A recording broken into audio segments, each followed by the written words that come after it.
At 17 years old, Job Nimbi has never spoken a word. Born with speech and hearing disabilities, Nimbi and others at this Ghana school instead found their voices through photography. Nimbi says he is happy to share his life journey with the world through photos, and he wants to inspire others who live with disabilities.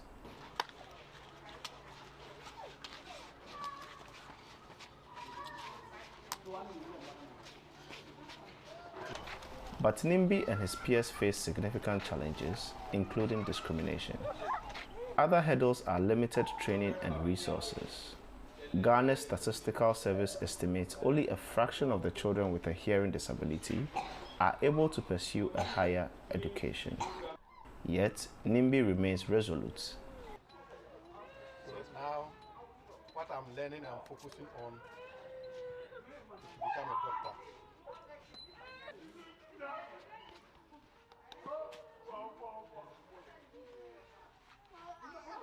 So you know that one.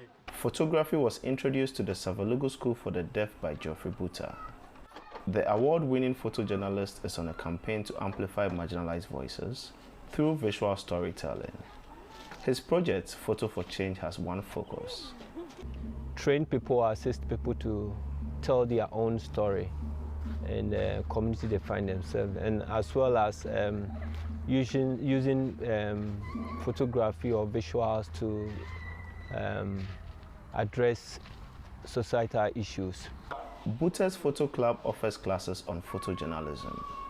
In less than a year, students can take professional quality pictures by themselves and write captions. So with the power of photography, they can tell stories around them. They can become visual journalists in the future. They can become broadcasters. The teachers also benefit, with the club providing easy access to visual learning materials.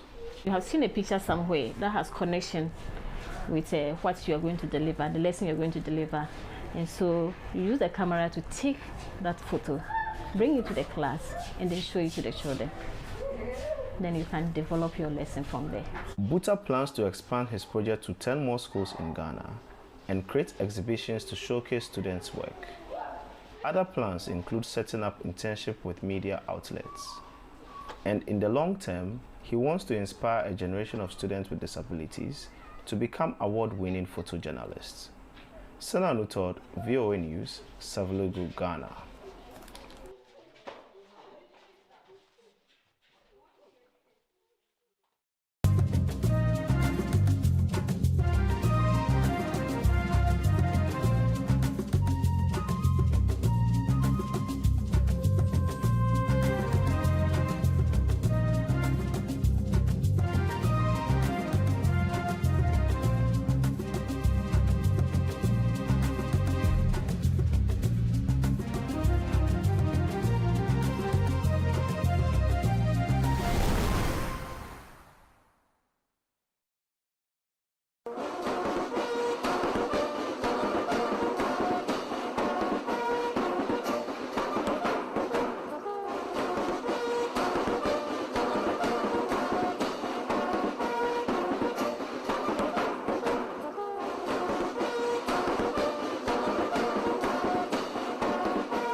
Hello and thanks for staying with us. The 3 years regime of the Controller General of Nigerian Customs Service has benefited the federal government alongside with freight forwarders all over the country. Also on customs support, the Public Relations Unit of the Nigerian Customs Service continue to make impact in the just conducted course in Abuja. Plus, more report. I am Egisebe Etienne. Stay tuned. The Customs Management, under the leadership of the Chief of Nigeria Customs Service, has continued to increase the revenue base of the country alongside the war against smuggling all over the country. The Nigerian Customs Service paraded 9 containers loaded with narcotics, fake and expired pharmaceutical products with a combined duty-paid value of 53.3 billion naira at the Apapa Area Command, reaffirming its commitments to tackling illicit trade and protecting public health. Speaking during the parade and the handover ceremony, The Comptroller General of Customs, Bashir Adewale Adeni, said the seizures were the results of painstaking intelligence gathering, non-intrusive scanning, physical examination of cargo, and sustained collaboration with the National Drug Law Enforcement Agency, NDLEA. This morning specifically relates to 9 seizures recently recorded by the Apapa Area Command following painstaking intelligence gathering, scanning analysis, physical examination, and active collaboration with the National Drug Law Enforcement Agencies. And let me quickly go through the seizures.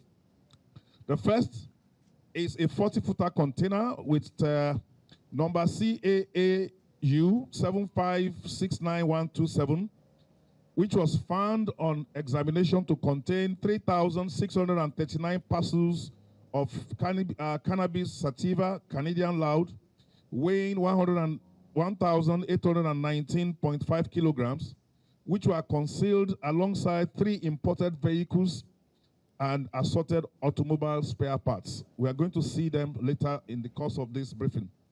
There was another 40-footer container with number HAMU 3246311, which had in it 9,918 sachets of cannabis sativa, weighing approximately 4.95 metric tons, concealed alongside 2 imported vehicles and household items.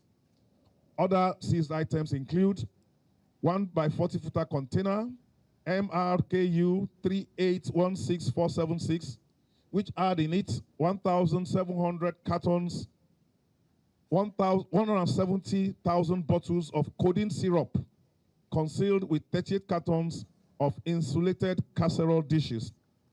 There was indeed another container of codeine, number TGBU 5399178, which had 1,698 cartons, and that's about 170,000 bottles of codeine syrup, concealed with 36 cartons of casserole products. You will have noticed that the trend in the smuggling of the codeine syrup and the cannabis is about concealment. In terms of expired pharmaceutical products, we also have a 40-footer container with number HASU 4519480, which had 1,300 cartons of products, including tramadol, specifically Timacadol. We had another 140-footer container with registration number MRKU 4961275, which had 1,269 cartons of expired products, including oxytocin injection, Mexclor eye drops, and carbamazepine tablets. We have another consignment of 140-footer container PCIU 8771576, which had expired pharmaceutical products, including assorted chemicals like assorted tablets like cloxylene capsules, cyanamine, vitamins injection, Becoline complex B injections, and all of these were intercepted for violation of NAFDAC regulatory requirements. Adeni said the seizures included a 40-foot container CAAU 7569127 containing 3,639 parcels of cannabis sativa, popularly known as Canadian loud, weighing 1,819.5 kilograms and concealed among imported vehicles and spare parts.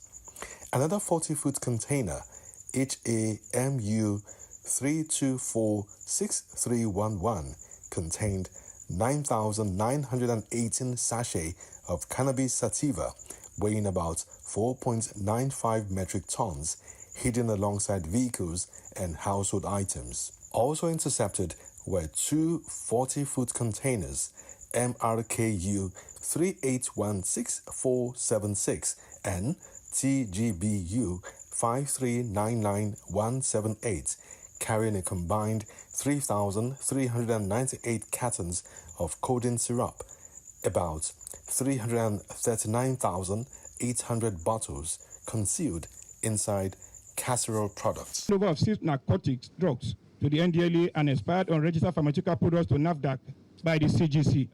Your presence demonstrates a shared and unyielding commitment to securing Nigeria's border and protecting public health from the scourge of illicit drugs and dangerous pharmaceuticals.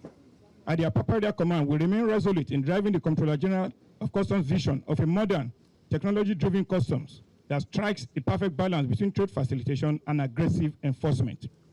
Through relentless, intelligent-led operations, non-intrusive inspection technology, and robust intelligence collaboration, we are consistently intercepting prohibited and dangerous goods before they endanger our communities. Today's handover sent a clear and strong message that the Nigerian Customs Service will not tolerate the infiltration of illicit drugs and falsified medicines into our nation.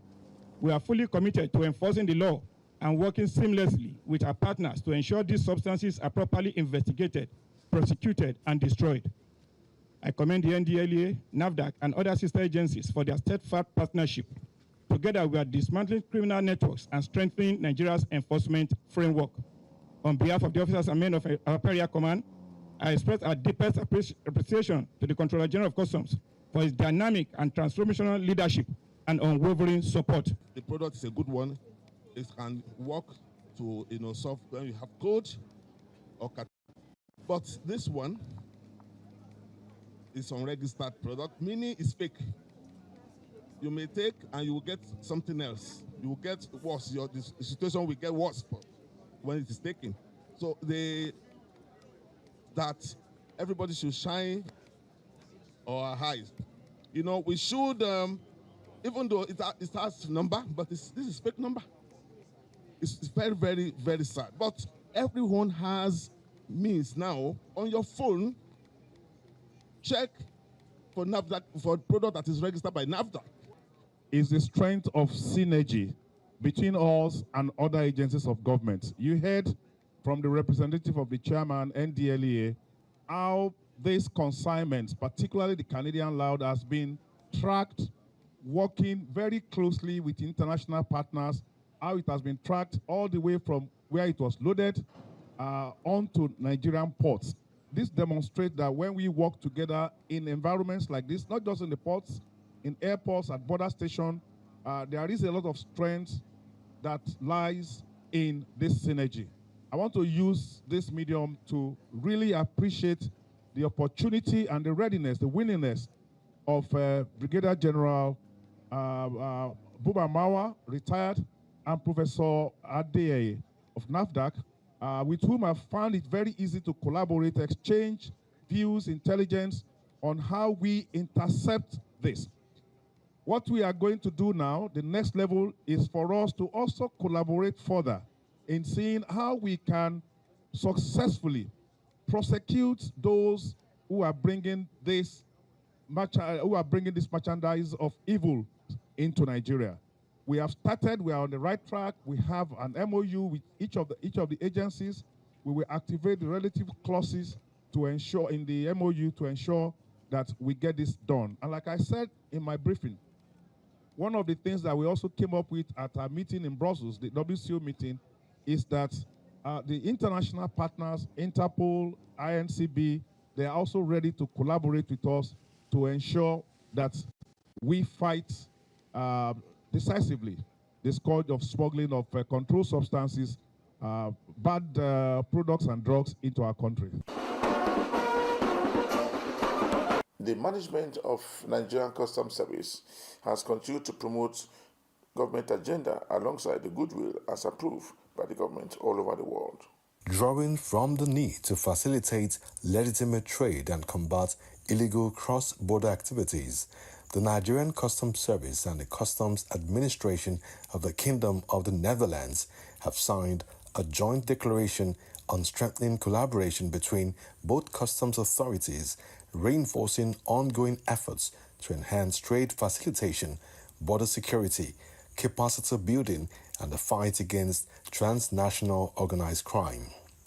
According to the information forwarded to the foresightsng.com in Lagos by the Deputy Comptroller of Customs, National Public Relations Officer for Comptroller General of Customs, Abdullahi Maiwada, the declaration was signed in Brussels by the Comptroller General of Customs, Adewale Adeniyi, and the Director General of Netherlands Customs, Nanette van Shelven, following a series of high-level engagements between both administrations aimed at strengthening customs modernization, intelligence sharing, compliance management, and enforcement cooperation. You are watching the program Customs Report.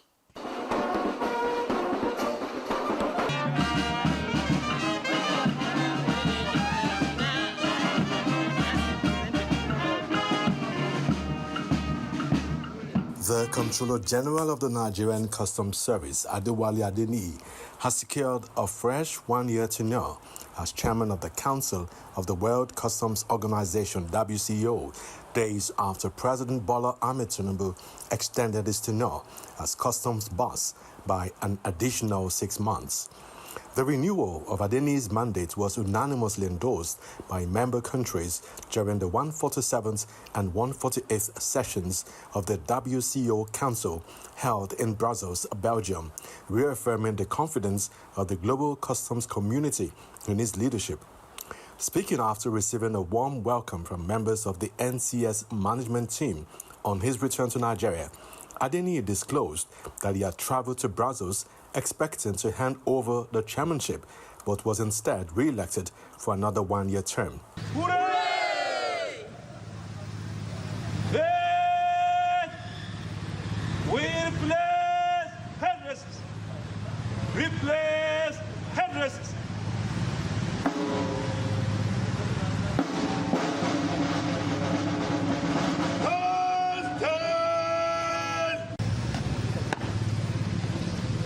Sir, at the end of this parade, may I have your permission to carry on with the rest of the parade?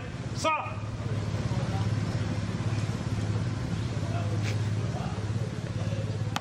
Nigerian, is being elected, and not just being elected, but, as they say, also breaking their history, been re-elected back to back, and each of the time it has been a kind of unanimous, election by popular acclamation. So one feels so honored, feels especially privileged that I am being chosen, by an organization that has 187 members from, different economies in the world. So it's a very big, huge responsibility, big obligation. But like we said, it's also an expression of confidence, in what we are doing in Nigeria, in the leadership that we're providing, in Nigeria. Remember that we just stepped down as the vice chair in our region before this election came through. So we are indeed very, very delighted, and it's not too difficult for us to see the convergence of objectives, what we do in Nigeria Customs and what is being done at the level of the World Customs Organization. The WCO is undergoing a structural reforms. The Secretariat is being reformed. The organization itself is being reformed. And we are currently on the 18th month of a 3-year, 36-month modernization plan in the WCO. So we're almost halfway through to it. And this is exactly what we're trying to do here.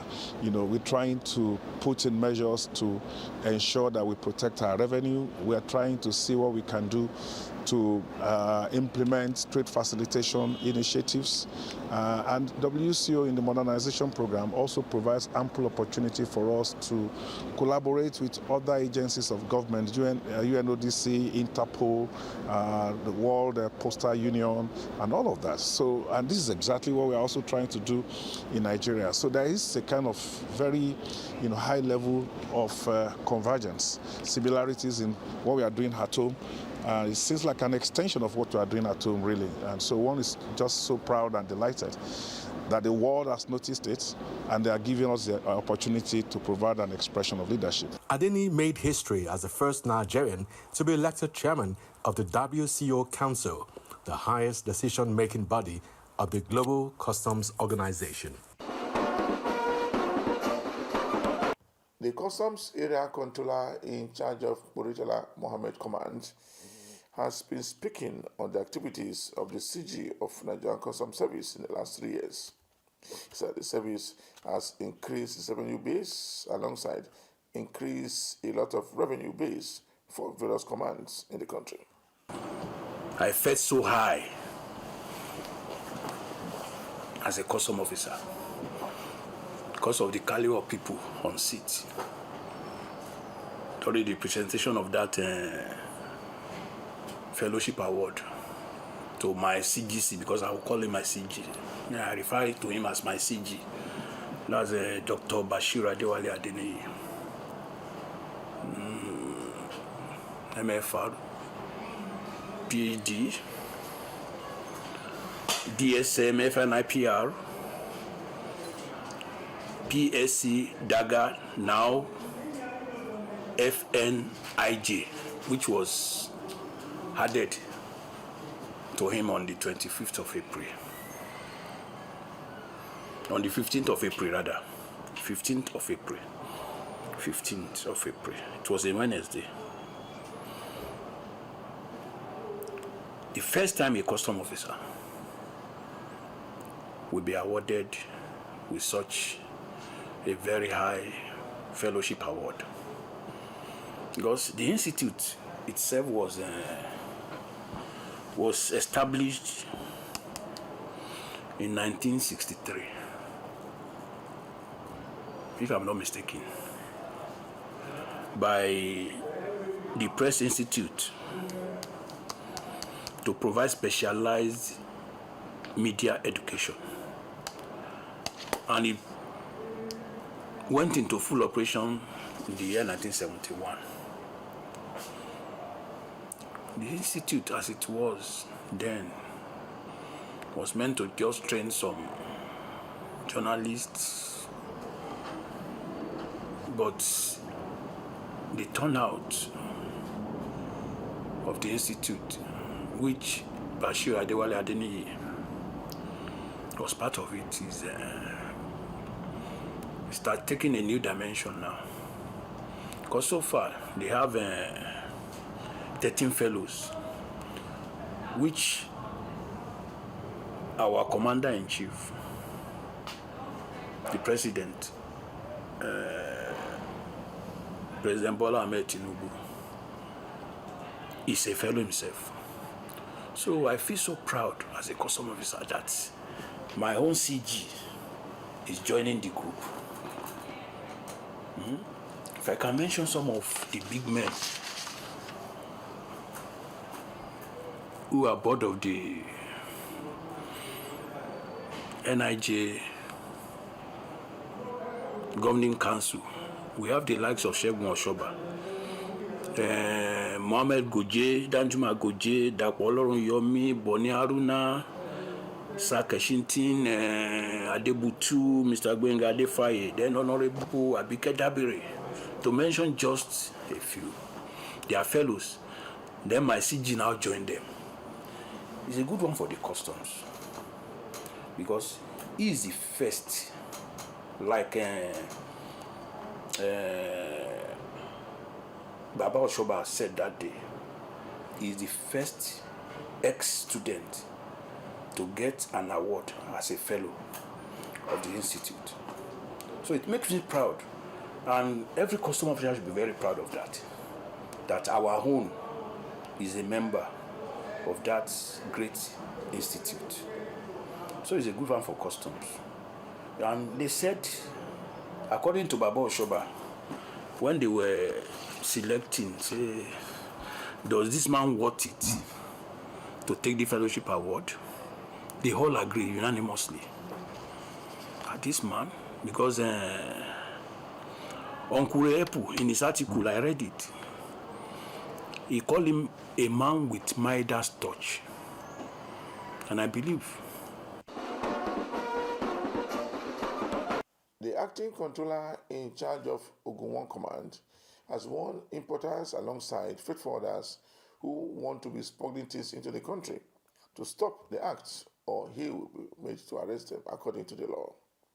He was speaking in Ogun State Idiroko, where it displays some seized items seized from smugglers all over the border. At a media briefing in Idiroko, Comptroller Olukayode O. Afeni of the Nigerian Customs Service Ogun 1 Command presented what the data suggests is a case study in fiscal enforcement. A 238% year-on-year increase in revenue, the seizure of 4.63 billion naira in prohibited goods, and the first recorded export activity for the command in 2 years. The results, Afeni argued, illustrate a direct link between border security operations and measurable economic outcomes at the state and national level. Second quarter of 2026, 1st of April to yesterday, the command collected revenue to the tune of 259,277,346 naira 89 kobo only, as baggage assessment, auction of perishable items, PMNs, and other charges. In comparison to the revenue collected same period last year, 2025, which stood at 76,814,207 naira. This clearly shows a progressive difference of 182,445,543 naira, depicting 238% increase in collection of the period under review. This difference recorded was made possible as a result of resilience of officers in ensuring that importers and agents are made to adhere strictly to import and export guidelines in tandem with the extant laws. The numbers, revenue, seizures, and trade flows. The Ogun 1 Command collected over 259 billion naira in revenue from baggage assessments, auctions of perishables, PMS charges, and other levies. That represents over 182 billion naira increase on, or 238% over 76 billion naira collected in the same quarter. Allow me to highlight some of these significant successes recorded during the period under review. In line with our efforts to prevent fatal road crashes caused by the use of substandard second-hand tires, on the 3rd of June 2026, the command's patrol team covering Ijebu-Ode axis intercepted a truck with registration number ENU 660XY, bearing a deceptive for sale inscription, boldly written on the truck, designed to divert the attention of our officers. A thorough physical examination revealed that the vehicles was conveying 2,427 pieces of smuggled pneumatic tires. On the 16th June 2026, at about 2200 hours, a patrol team acting on precise intelligence intercepted a truck with registration number BKD 796XB along the Tori, Wasimi, Abeokuta axis. The driver ignored the initial signal to stop and sped off, 15th of May 2026 to be precise. Officers operating along Afami Bogila axis on the 14th June 2026 intercepted another truck with registration number DRK303XA. The vehicle was fully loaded with 630 bags of foreign parboiled rice at 50 kg each. Allowing non-customs goods of this nation to market directly undermines and paralyzes our local industries, ultimately worsening unemployment among our teeming youths. We remain resolute in our mandate to protect the national economy and secure our land borders. On enforcement, the command recorded 146 seizures. The duty-paid value of confiscated items totaled over 4 billion naira. Items included 2,807 50-kilogram bags of foreign parboiled rice, 9,482 parcels of cannabis sativa, 2,427 pneumatic tires, 16,525 liters of PMS in kegs, and 630 bags of rice intercepted in a single operation on June 14. In trade facilitation, the command lodged 20,972 metric tons of exports with a free on-board value of over 1 billion naira during the quarter. By comparison, the same period recorded zero exports. White talc, crushed thermal coal, and CNG were the primary commodities.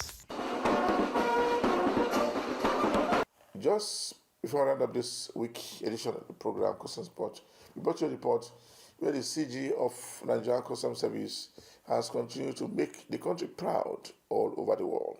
For me, Egeseme Idie, thanks for watching.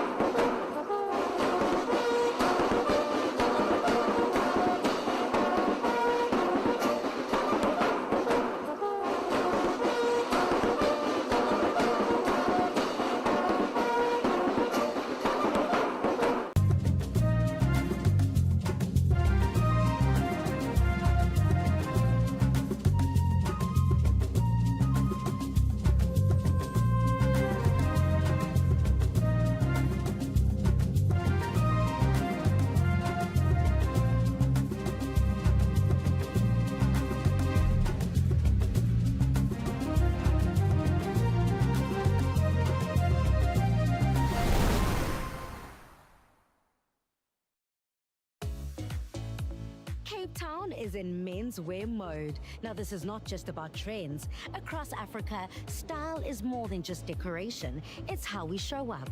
It's not just worn, but it's the stories that Africans tell and that Africans live in. But here's what's ahead. We head to Ghana, where a viral movement became a weekly uniform. I take you through a Cape Town home designed for connection and a little bit of adventure. Then we meet 3 Nigerian creatives, proving that trash can become trend-setting. I'm Palisa Tembe, and you're watching Afrimax. This isn't just body paint, this is identity. In Benin, you wear style on your skin. You don't need any fabric, no runway, just pure identity that you wear on your skin. In the art of Cotonou, Benin Republic, colors are more than beauty. They are stories. Patterns are more than shapes. They are memories. And one young man has dedicated his life to bringing those stories to skin. My name is Lionel, and this is my hustle. I've seen your work almost everywhere in town, and I must ask you, where do you get all these patterns from? Je suis d'origine béninoise. Okay. I'm of Beninese, Togolese, and Ghanaian descent. So I try to incorporate symbols related to my origins to tell stories, to convey messages, like some related to Dahomey. It's heritage, because voodoo is our heritage here. So I try to depict the portrait of an egungun. In English word, we call this masquerade. And also you can call it egungun in Yoruba. Yes. So you also call it egungun here in Benin Republic. Yes. Wow. I've seen all the patterns. I've seen everything. Yeah. Now I want to see how you paint, people's body. Okay, I'll take you somewhere where you'll learn. You will learn how to paint on a body. So, let's go. First of all, I'm used to working in nature. Most of my sessions take place outdoors. That's why Hydrokeke is the perfect place for me. This is our studio.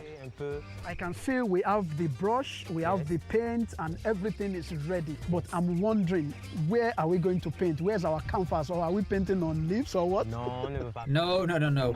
We're not going to paint on the leaves, but we're going to rather paint on models. They will come now, and you'll see. Right? Yes.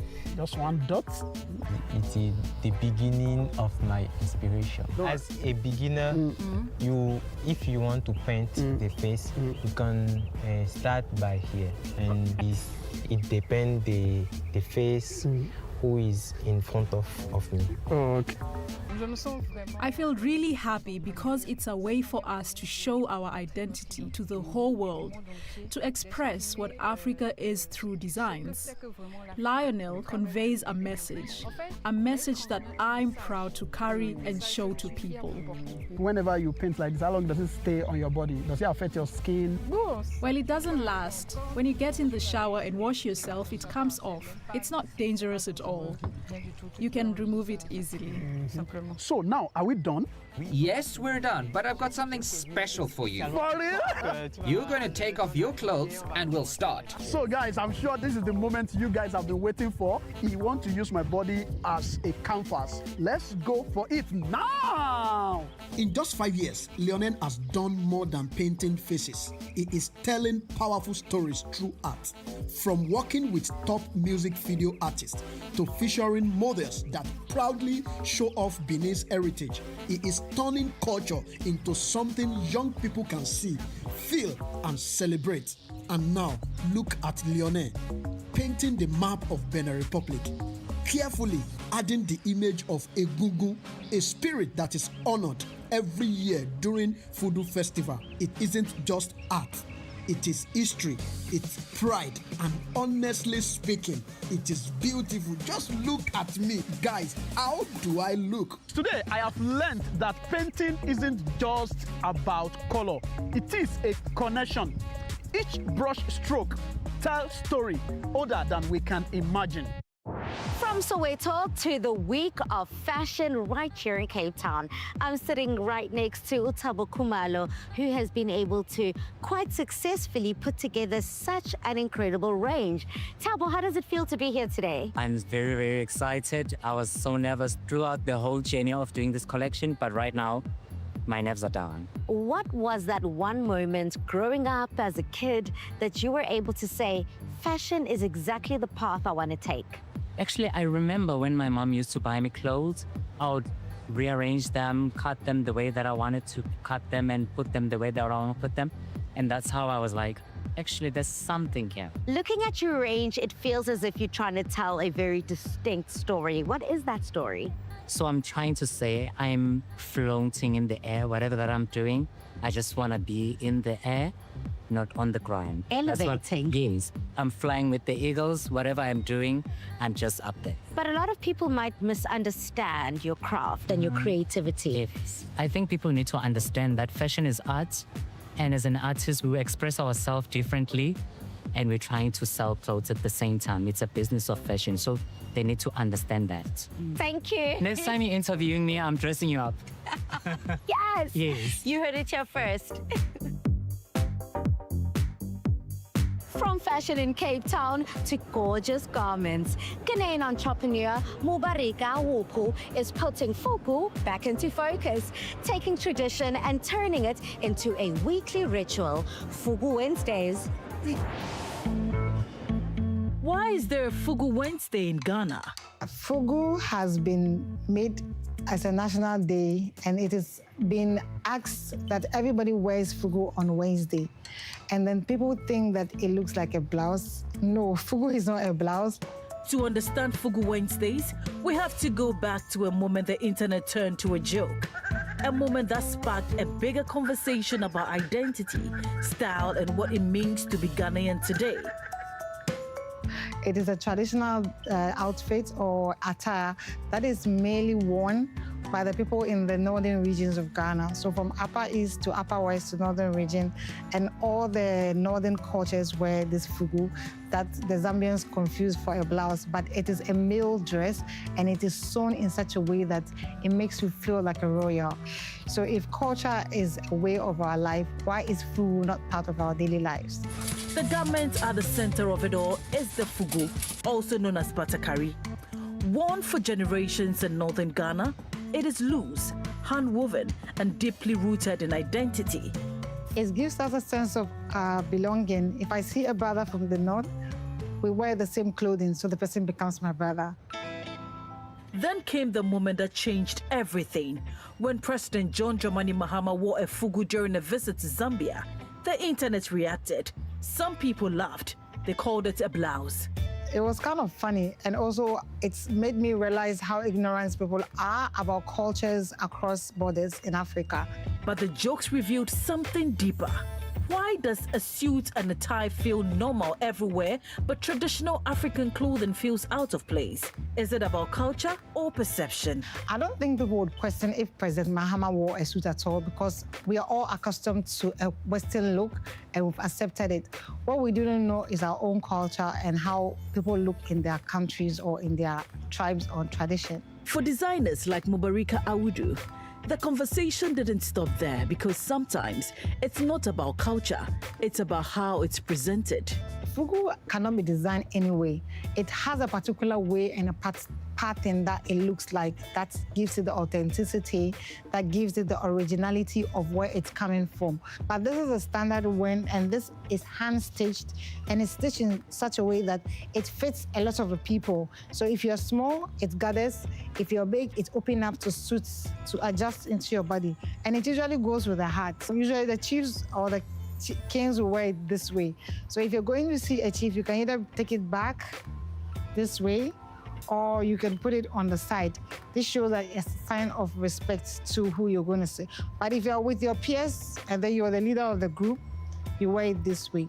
As a designer, the reimagination for fugu for women is endless. As even somebody is going to get married, the person wants to wear a fugu. You can wear a full fugu look that is cosmopolitan, but identity as you, as from the North, wearing it for your ceremony, either it is a naming ceremony, whether it is a marriage ceremony, to identify yourself as, this is where I'm from. But how do young people actually feel about it? To understand the shift, we took the question to the street. I think African leaders should wear their traditional attire because it is going to help to promote Africa and then their culture. Smoke is all weather. Whether you are going to funeral, party, or any occasion, you can wear smoke. I think the youth of today do not know their culture. There should be a deliberate attempt to teach them into knowing or embracing the culture that our forefathers have left behind, because we are losing the touch and the feel of culture. As a matter of fact, Osajifo, 70 years ago, wore this to declare the independence of Ghana. And this is a cultural heritage. We love it and we will continue to rock it. But in Ghana, the response was different. Instead of rejecting the moment, people reclaimed it.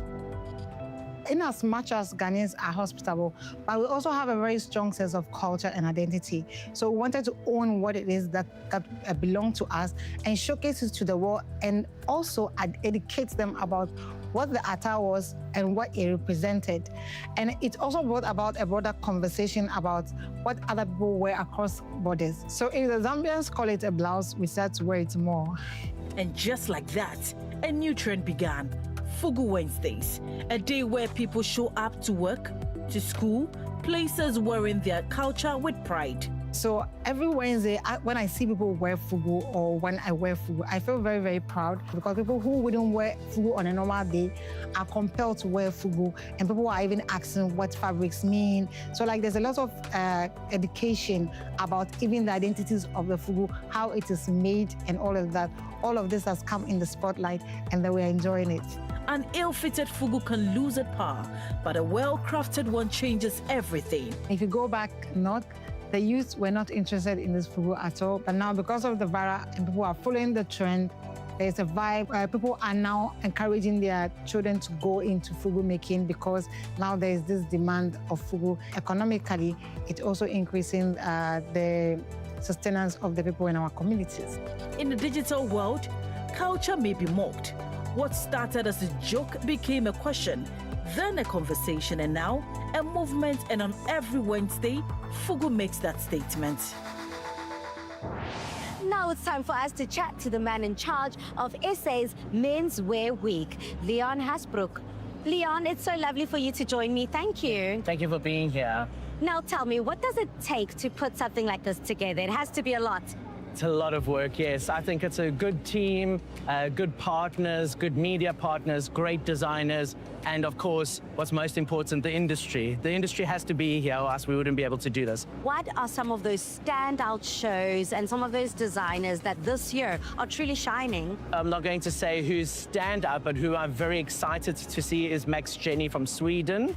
And I'm very, very excited to see Jay Reason. I saw his collection yesterday, and I wish I was thin. Is it a highlight? Oh, it's delightful. Oh, I can't wait. I can't wait either.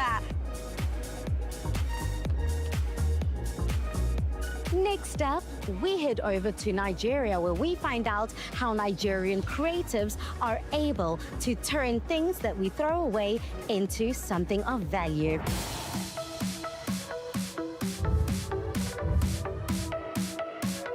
Across Nigeria, young creators are doing something wild, turning the continent's waste problem into one of its biggest creative revolutions. And these 3 Nigerian creators, they're turning it into what's next.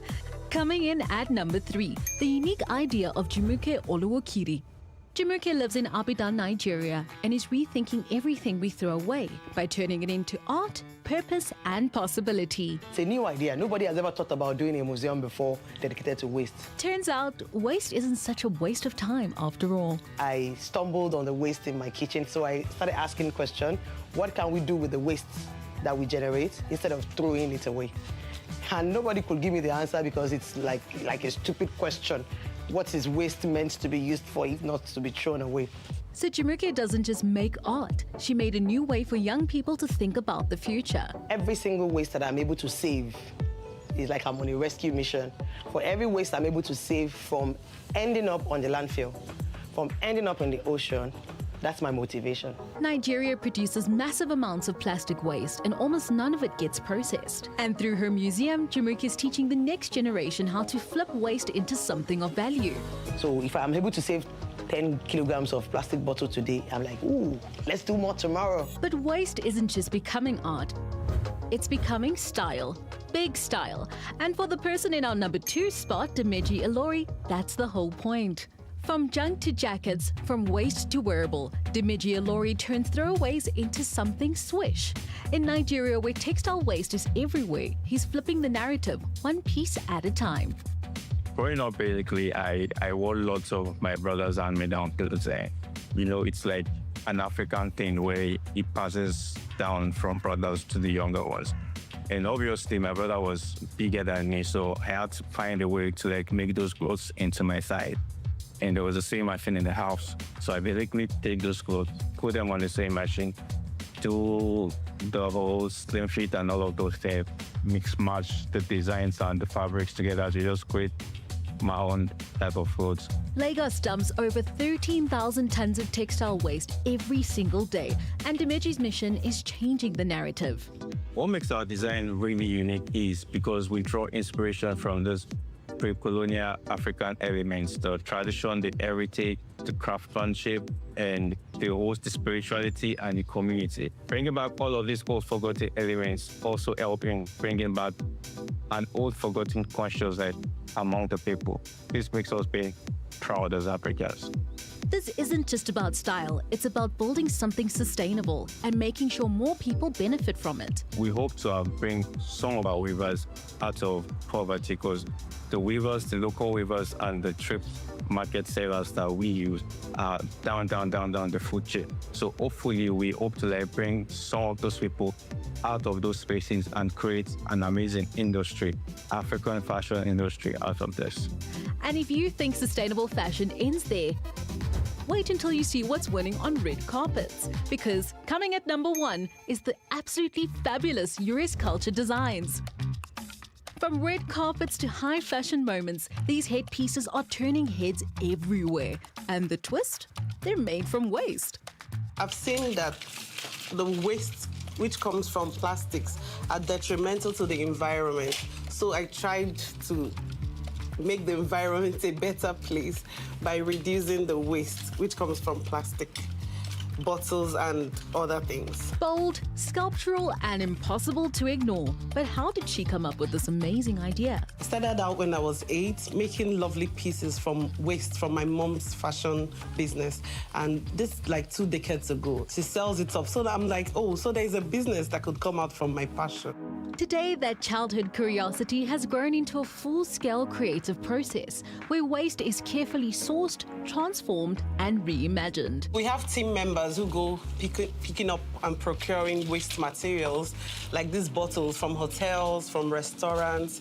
They come in dirty, so we have to wash them, dry them, so that they're fit for production. Some of my favorite materials I like using for designing are the feathers, the stones, the plastic waste. And just when you think it can't get any more unexpected. And we embellish it with Swarovski stones, crystals, and pearls. Proof that what we throw away can still turn heads. These Nigerian creators aren't just recycling, they're rewriting what's possible. And the coolest ideas? They're built from what we throw away. So many designers understood the assignment tonight. Tabo. He hit it out. It was the way he was so creative with the masculine designs was just so intricate and unique. I have to say, Taj, I love how the beveled stayed true to that beautiful classic keen silhouette that they did very well. the one trend I am loving is that we're going back to more ethical pieces, more curated wardrobes. Gone is fast fashion. It's not always about trying to chase the next trend, but tell your story through your clothes. If personal style had square meters, it would look just like this Cape Town home. Let me show you around. Across Africa, incredible homes are raising the bar of modern design. This series gives you a front row seat to unapologetically stylish spaces. The kind you can't help but save, screenshot, and dream about. Sit against the Tokai Forest in Cape Town. This renovated farmhouse is basically built for adventure. Think big entertainment areas, secret corners to explore, and spaces that feel just as fun for kids as they do for adults. Plus, big bonus, sustainability is at the heart of it all. This project took a whole team to pull together, and first up, Palesa Tembe is meeting interior designer Mark Anthony Hewson. Mark, thank you so much for inviting me to a very special project. Thank you so much. It's always a treat. So where are we today, and what was your role within putting this entire masterpiece together? So yeah, we were the interior designers brought in by the client to put their look and feel together using natural products. Sustainability was the name of the game, using old and new and inherited and heirloom pieces and trying to marry them into a beautiful, comfortable family home. We were given a lot of free rein. We know the clients very well on a personal level as well, so it was nice to sort of resonate with their personalities and come up with something that spoke their language and something that they could grow with as well. Stepping into the home, I mean, what a luxury to have such a grand entrance hall. Is this a nod possibly to what we can expect throughout the entire space? Absolutely. It was sort of designed off an old farmhouse, sort of Cape farmhouse with very grand proportions. So yeah, definitely sort of a nod to what's going to happen later, and it's going to get even better. Oh, wow. I know. How is this? Yeah, how is the scale here? Mark, what a beautiful space to be in, and I love the proportions. Yeah, as you said in the entrance hall, this home just gets better and better in terms of scale and proportion. Here we are in what the client calls the Great Hall. So yeah, it's a wonderful, beautiful open space, and it really gave us the opportunity to sort of cozy it in, bring it down with beautiful lighting and nice, generously proportioned furniture. Rather than having just one dining room, this house has options. Casual at the kitchen island, laid back in the breakfast nook with a daybed just in case you want to lounge with a coffee, and all in at the formal dining table. Add the veranda and the garden into the mix, and suddenly every meal gets its own vibe.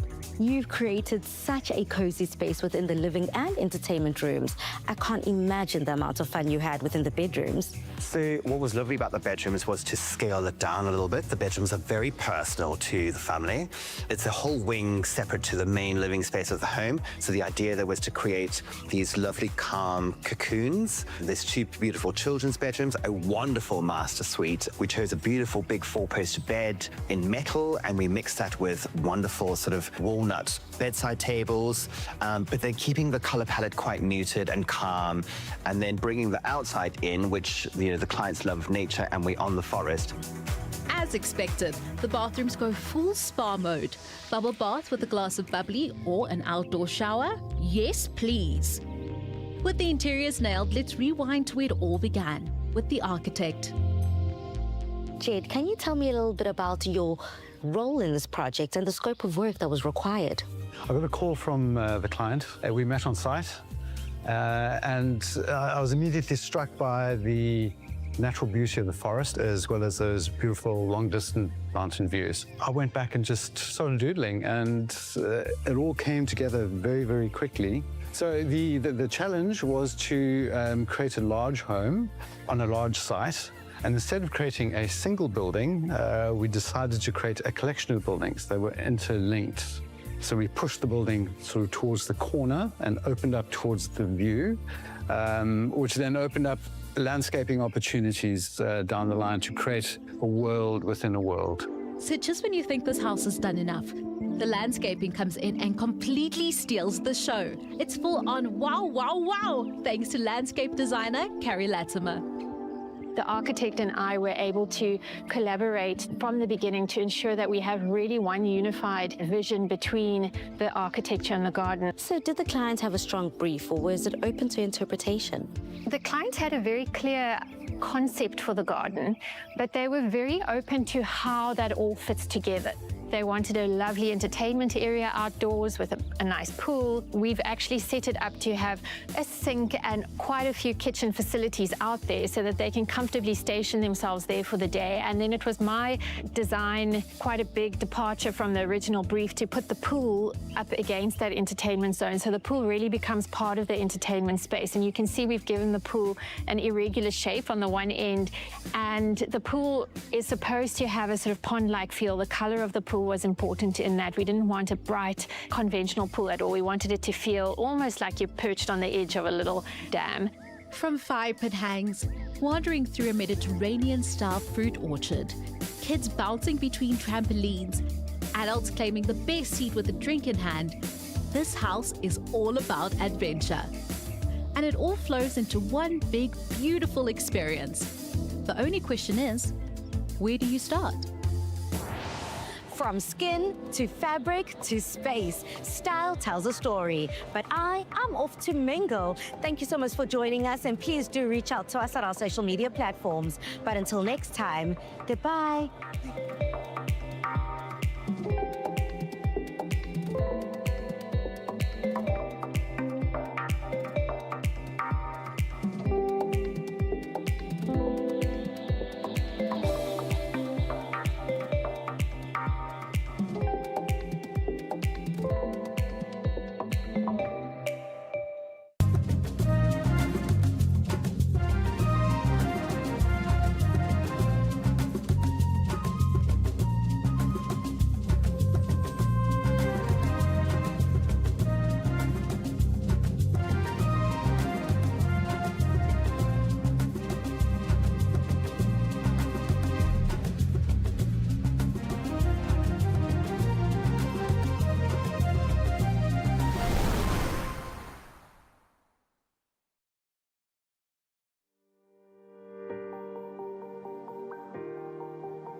James Akbarshe arrives for a checkup at the community medical center in Dadere, but it's not for his health. The student journalist is there to see how well the government-run center in Nigeria's central Nasarawa state is working. It's part of an initiative called Udeme, an Ibibio word for My Share. It sends student journalists, known as U-monitors, to investigate public projects and hold authorities accountable. Sometimes you travel to those communities where those projects have been awarded. You discover that those residents don't want to talk to you because they have no idea of those projects. So you face challenges, maybe sometimes threats to your life. And when a lawmaker find out or individual find out you are doing a story that will implicate him. The Media Non-Profit Center for Journalism, Innovation and Development, or CJID, launched Udeme in 2018. It recruits about 100 students like Akbarshe each year. They track public infrastructure projects like the construction of schools and hospitals. And they talk to residents about what they find. So our U-monitors are fluent in the local dialect in those places. So when they go on radio shows, they speak in those local dialects so that people can understand the relevance of the topic that we're talking about. And we see them calling in after the program. Nigeria ranks 145th out of 180 countries on the Transparency International Corruption Perceptions Index. The CJID says ignorance is often why public officials are not held accountable. At a visit to Nigeria's Independent Corrupt Practices Commission in February, authorities pledged their support. The issue of corruption and corrupt practices is a problem. We will always continue to work with you. CJID says its approach brings change and could be model other media should follow. The initiative brings results. When Akbarshe first visited this health center, it was not operational. A few months after he reported on it, the government opened the hospital to the community, a small step to holding public officials accountable. Timothy Obiezu, VOA News, Abuja, Nigeria.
Hello and thanks for staying with us. Welcome to Political Platform on Raypower FM and Africa Independent Television, AIT. My name is Amici Anapuem. On the program today, we will examine the controversy that is raging and surrounding allegations that Adeniyi Matthew, who laid claim as the Director General of the Presidential Foreign Intervention Promotion Council, bribed former Speaker of the House of Representatives and Chief of Staff to the President, Femi Gbajabiamila, to secure that appointment. The allegations have generated widespread public attention and debate. However, the presidency has firmly denied the claims, insisting that the Presidential Foreign Intervention Promotion Council is not a recognized government body and does not exist under the current administration. It has also dismissed any purported appointment linked to the council and urged the public to disregard claims associating it with the presidency. Against this backdrop, we'll be asking key questions, and these are questions citizens are asking out there despite explanations from the presidency. In fact, it appears that the more they explain, the more questions citizens are raising. What are the facts behind these allegations? Have any credible evidence been presented to support claims on both sides? What are the implications for public trust? Because public trust is on the scale here. Accountability and integrity of public institutions, especially that of the presidency. And another case of forgery will come under review on the program today. That's the arrest of former Minister of Science, Technology and Innovations, Uche Nnaji, by the Independent Corrupt Practices and Other Related Offences Commission, ICPC, in Abuja. Uche Nnaji was arrested following a bench warrant issued by a federal high court against him over an alleged forgery of a University of Nigeria degree certificate. But our interview segment will not be on these issues. It will be on the uploading of candidates' names to the portal of the Independent National Electoral Commission, INEC, by the different political parties. This indeed is a very crucial part of the 2027 electoral process. Citizens are desirous of education, the role of the parties, the uploading of candidates' names to portal, and all the processes that will follow through. Now, I'll be joined by someone who knows and understands these processes very well. A very senior lawyer, former Attorney General and Commissioner for Justice in Edo State, and former Director of Voter Education and Publicity at the Independent National Electoral Commission, INEC, Oluwole Osaze Uzi. He will join us to provide clarifications and education. As usual, I'm joined by my colleagues, Mustafa Mohammed and Uju Ejeye. Let's start from the presidency. Allegations of bribery and denials and counter-denials all around Femi Gbajabiamila, Chief of Staff to the President. He who alleges has the burden of proof. 400 million naira is not something that you remove from your back pocket and give it to somebody else. And this kind of allegation is a very grave allegation. If he fails to prove this grievous allegation against a very senior official of the presidential villa, the Chief of Staff, there are basically two things. Criminally, he will be liable, and then the Chief of Staff against whom he is alleging all this financial impropriety can sue him in a civil matter. And when a government administers the various parastatals and ministries under its own administration, it has the number, it has the list, it has everything about every government agency and parastatal. When ministers were sworn in, everything is there in the news for people to see. When DGs of parastatals and chairmen of boards of parastatals are sworn in, you see these things in the news. But I can't remember seeing the swearing in of Adeyemi into any office by any government official. I don't know if you people as colleagues in the media have seen that. Since they said his claim is false, you definitely know that will lead to another allegation of forgery. It's a very serious crime too under our system. Would you? I think that Mustafa has made some valid points this morning. I mean, we've seen the appointments, the swearing in of heads of agencies, of government. This is a council, not more of an agency. Yes, but again, when such council comes into existence, It should be. No, I mean, you're talking about a presidential advisory council. Now, nobody knows how that came about, and the presidency has, I believe, done the right thing by coming out to clarify issues. Because you see, when you leave things at rumor level or you leave things at guess level, that's when people begin to come up with all kinds of theories, conspiracy theories and all of course, that would be the first thing a typical Nigerian would think of because of the lack of trust in leadership in this country, because of also the way they have related with Nigerians and the way they have not been very, very transparent. But in this case, the presidency came out immediately to say, look, this is our own stand. We don't know this man. The chief of staff has no business with him. Now, whatever gave him the impetus, whatever gave him the boldness to float such a body and to even be, carrying out transactions and, dealings with that council, let him come out and tell Nigerians, where did he emanate from? Where did the council emanate from? The bribery in question. Provide evidence and let's see. Now, there are several issues here begging for clarification.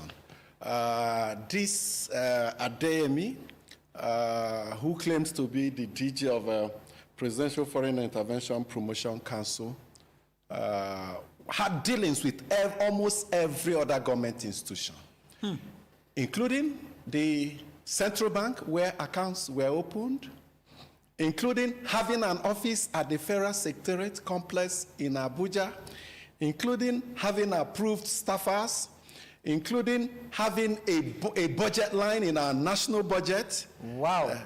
They reallocated budget in the 2026 budget, including recognitions by the National Assembly. Both chambers of the National Assembly, their committees, had official communications and dealings with him. He had official dealings with the EFCC chairman, and some people will come and tell us he's fictitious and all that. Then you begin to wonder. Exactly. I'm coming. Let me establish the basis. You begin to wonder what kind of human being this will be. I said at the beginning of this program that if you go through the explanation from the presidency, instead of trying to douse the issues, it has even raised more. And these issues border on public trust.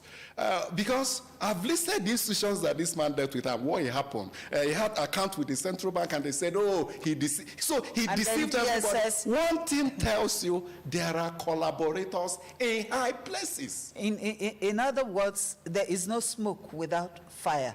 And if truly he has had dealings with all of these arms of government, including the legislature, then there is really something amiss.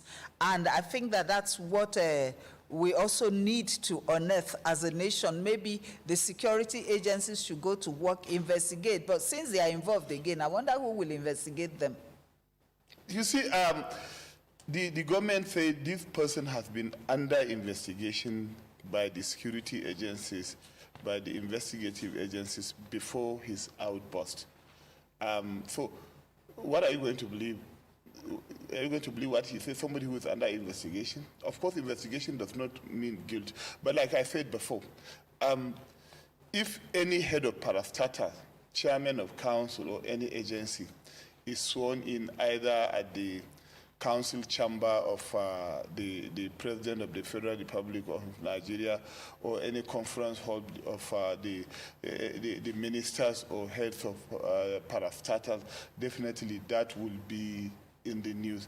And then secondly, you cannot build something on nothing.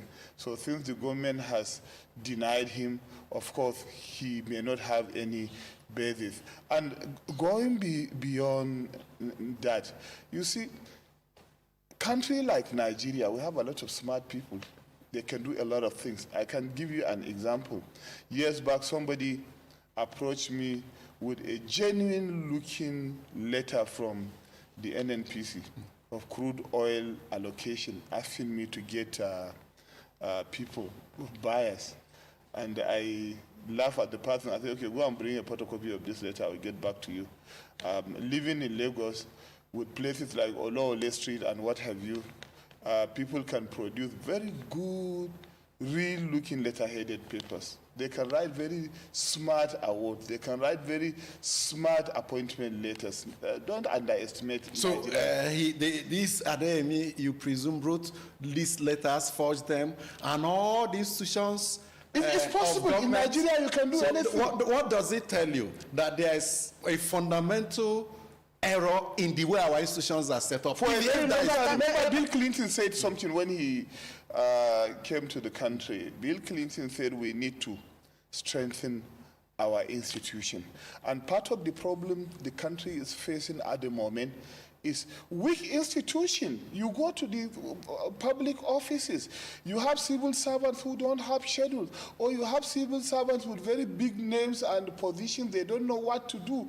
Carry out assessment of what they have done, how relevant they have been throughout the year.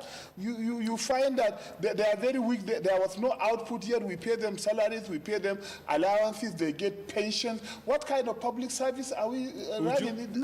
You see, Amechi, I'm beginning to think, that there is more to this than meets the eye. Now, there's certainly something amiss.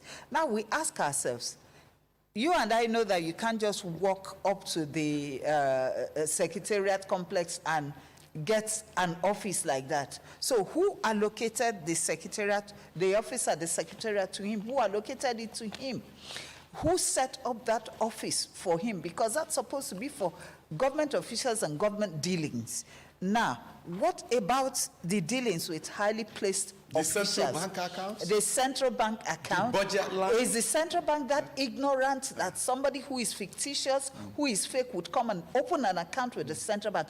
Obviously, the presidency has to do more than what it has done right now. But the presidency has to explain to Nigerians how he was able. I mean, you could say, oh, he's a fraud, he's that, he's that, but that's what the explanation from the presidency. Yes, but you see, they explained that even his forgery, he's been involved with forgery, so he was able that to, he did it in the past. But the question is, so he was able to forge with the central bank, forge with the National Assembly, forge with all those highly placed government officials and their offices, forge to get allocated an office at the government secretariat, for God's sake. And the statement from the presidency didn't speak even one line on how this forgery took place, and whether they are investigating how this so-called master forger was able to succeed with forgeries across all these institutions. The presidency was silent. And I dare say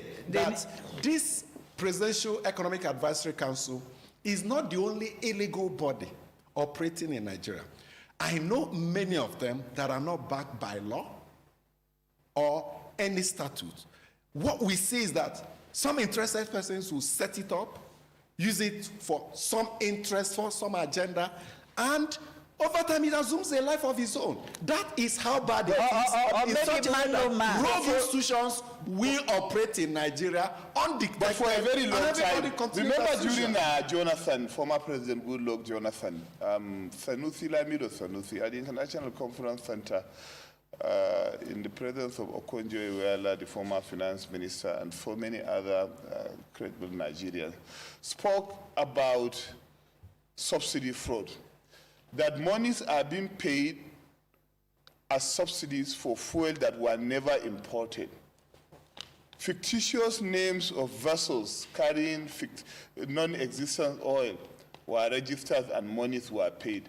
And at a point in time, about 7 people were arrested in the name of subsidy fraudsters, including the children of some very prominent politicians in Nigeria. So if you are talking about, if you are doubting about what Nigerians can do in terms of forgery, this will tell you that for a very long time, just like you testified, there are a lot of illegal bodies operating. Nigerians, some Nigerians, because we also have more good Nigerians than bad Nigerians, some Nigerians can go to any extent. And since the anti-corruption agencies are investigating, for the presidency to say in its statement how exactly the forgery took place. It's like taking over the job of the EFCC and ICPC and what have you.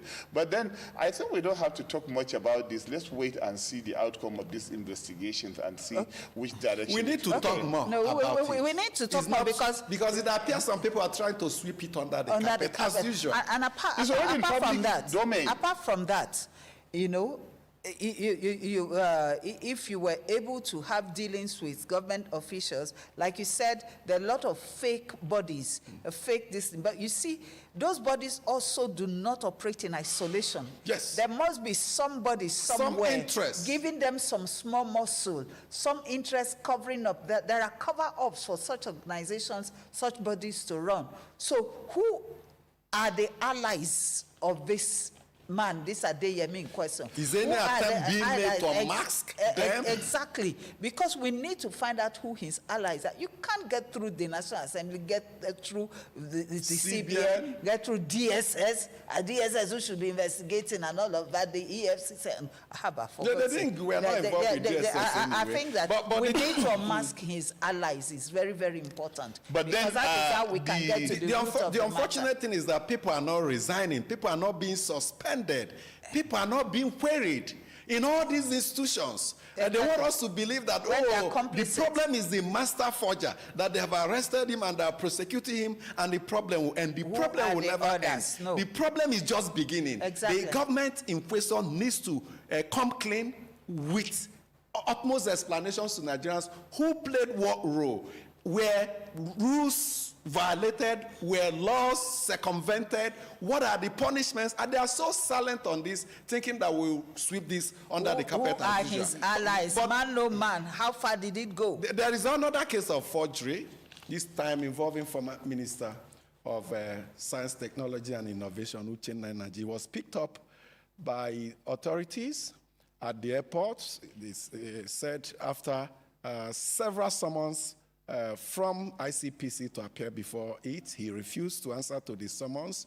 A court bench warrant was issued and was executed yesterday. The alleged forgery involves a certificate from the University of Nigeria, the same saga that forced Uchenna Nnaji to resign from the federal cabinet. Of course, you don't want to talk about public officials. It didn't start today. Remember former Speaker Salisu Buhari, who was disgraced out of office. Then the other finance minister who, had a forged, was it NYSC? It was NYSC, not her certificate. And so many... former Minister of Finance. Okay. Finance. You see that Oluwole Street for a very long time has had a thriving business in Lagos. I've known university lecturers would forge certificates that various institutions eventually Yes, you see, the names in southern part of the country are unisex. Some have even used certificates of their sisters, their aunties, because they bear names that both male and female were. And they were teaching, some of them are teaching in higher institutions far in the northeast, and eventually they investigated, found them wanting, and they were attacked. Of course, I'm not sure if some of them have been prosecuted, but I think the government agencies need to be very thorough when vetting credentials of wannabe, especially politicians like this, because people can go to those printing press and forgery masters to print whatever kind of certificate they, even in the civil service, I can remember a few incidents of people who were, sacked because they had forged certificates. For how long can we continue doing that? In his own case, I tried to follow that case, but it wasn't quite clear because there are some seemingly conflicting matters coming up from this case. I think that Nsukka came out to deny that they didn't issue any certificate to him, but that he was a student at a point in time. So which means that he was a student at UNN. But the problem is that they claim that he did not graduate and they did not issue the certificate. So it may not be totally a case of Oluwole, but I think that there is more to it that meets, to this case that meets the eye, because the man also appears to be at loggerheads with the current VC of that great institution. That's your alma mater, Mitch. You know, so I do not know. I may not be able to comment strongly on this, but since investigations are on, okay, bench warrant, all of that, and he did not show up. Now that they have him, that gives them an opportunity to conduct a thorough investigation and go to Nsukka and find out, did he drop out of school? What really happened from when he was a student to this point? We don't have to be soft on this matter. Doctor, it's your alma mater. I think we don't need to be soft on this matter. Once the VC and the university came out and said he has not graduated, what other investigation are we carrying out? It's a dropout, it's a dropout. Whatever certificate he claimed to have gotten from an institution which said he's not a graduate, it's a false certificate. So it's a matter of prosecution. Of course, Exactly. he will have his day in court. And he has the right to defend himself. Yes, he has the right to defend himself. He's still presumed innocent, by the way. So wait and cross our hands. Nigerians would really want to hear from him. What will happen at the end of the day? Now, let's take a break. When we come back, we'll take a look at the electoral process. Very important stage we are in now. Political parties are uploading names of candidates to INEC portal, an innovation that we've tested in the past is done digitally now. We'll have someone who understands the processes very well, Oluwole Osazeuzi, former director of publicity and voter education at INEC, will join us to provide information and clarifications. Do stay with us. Stories now break online.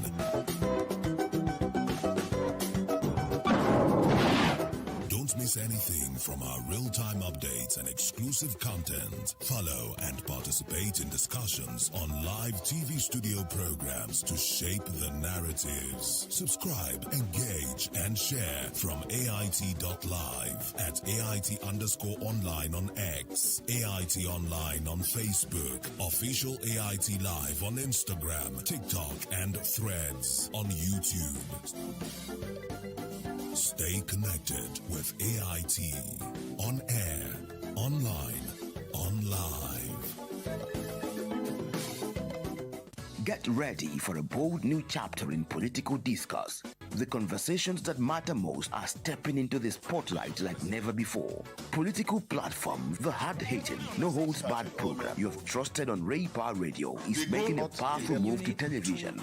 Tune in to Africa Independent Television, AIT, as political platform debuts on your screen, bringing deeper analysis, sharper debates, and the voices shaping our nation's future right into your screens. From policy and politics breakdowns to real-time discussions with key stakeholders, this is more than a program. It is where opinions are tested, truths are uncovered, and the people's voice is heard. Join seasoned hosts and expert guests as they tackle the issues that define our democracy. No filters, no distractions, just real talk. Political platform now on AIT, 9 to 10 a.m. every weekday. Stay informed, stay engaged, be part of the conversation.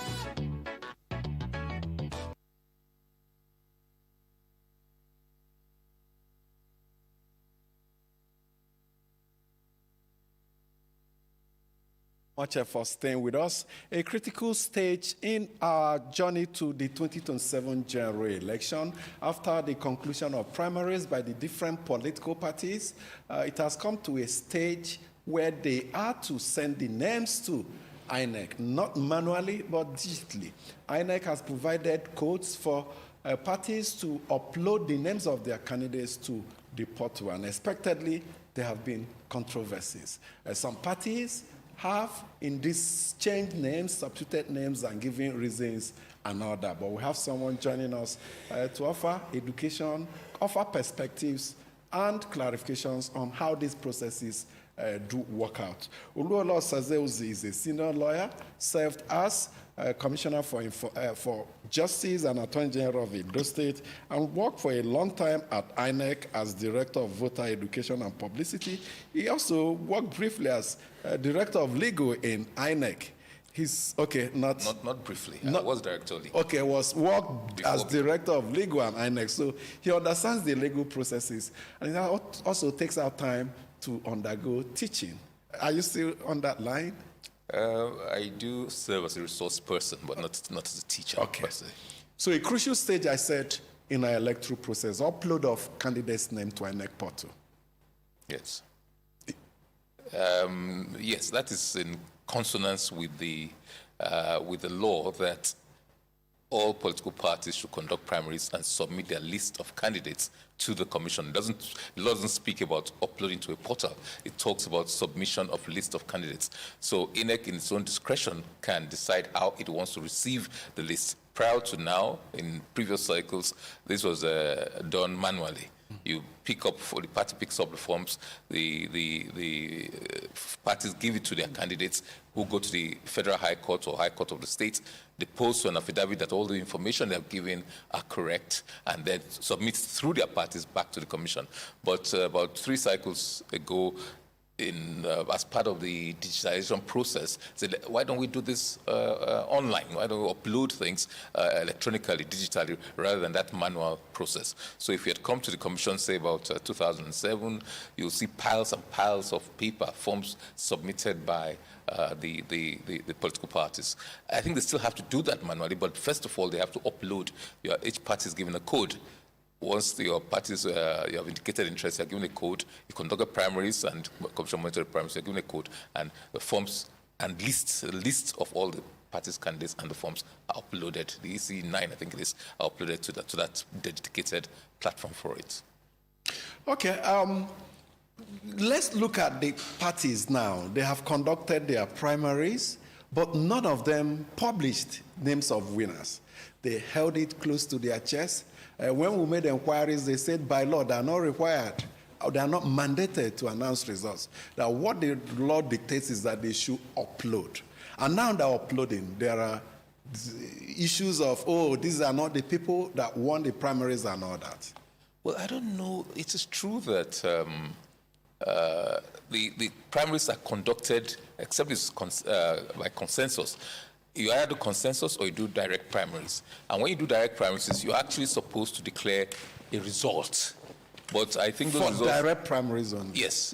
Consensus is a process for consensus outlined in the Electoral Act. But the Electoral Act says that if you're doing by consensus, then it outlines a procedure. But if it's direct primaries, it's according to the guidelines of the individual political parties. You have to revert back to the guidelines and the constitution of the parties.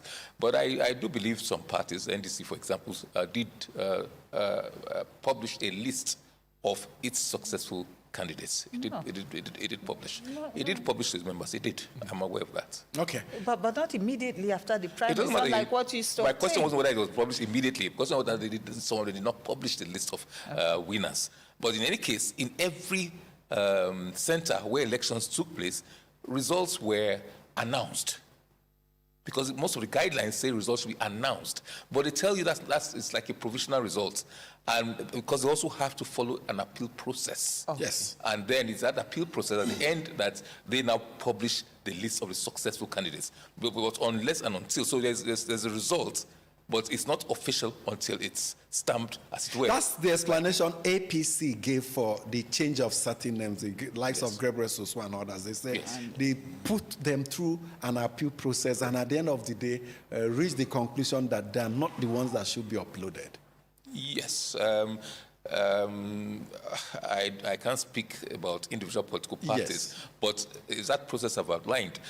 You don't have a candidate for the party until it passes through their internal processes once the direct elections. So the first is voting, counting of the votes, announcing of the, let me call it an interim result.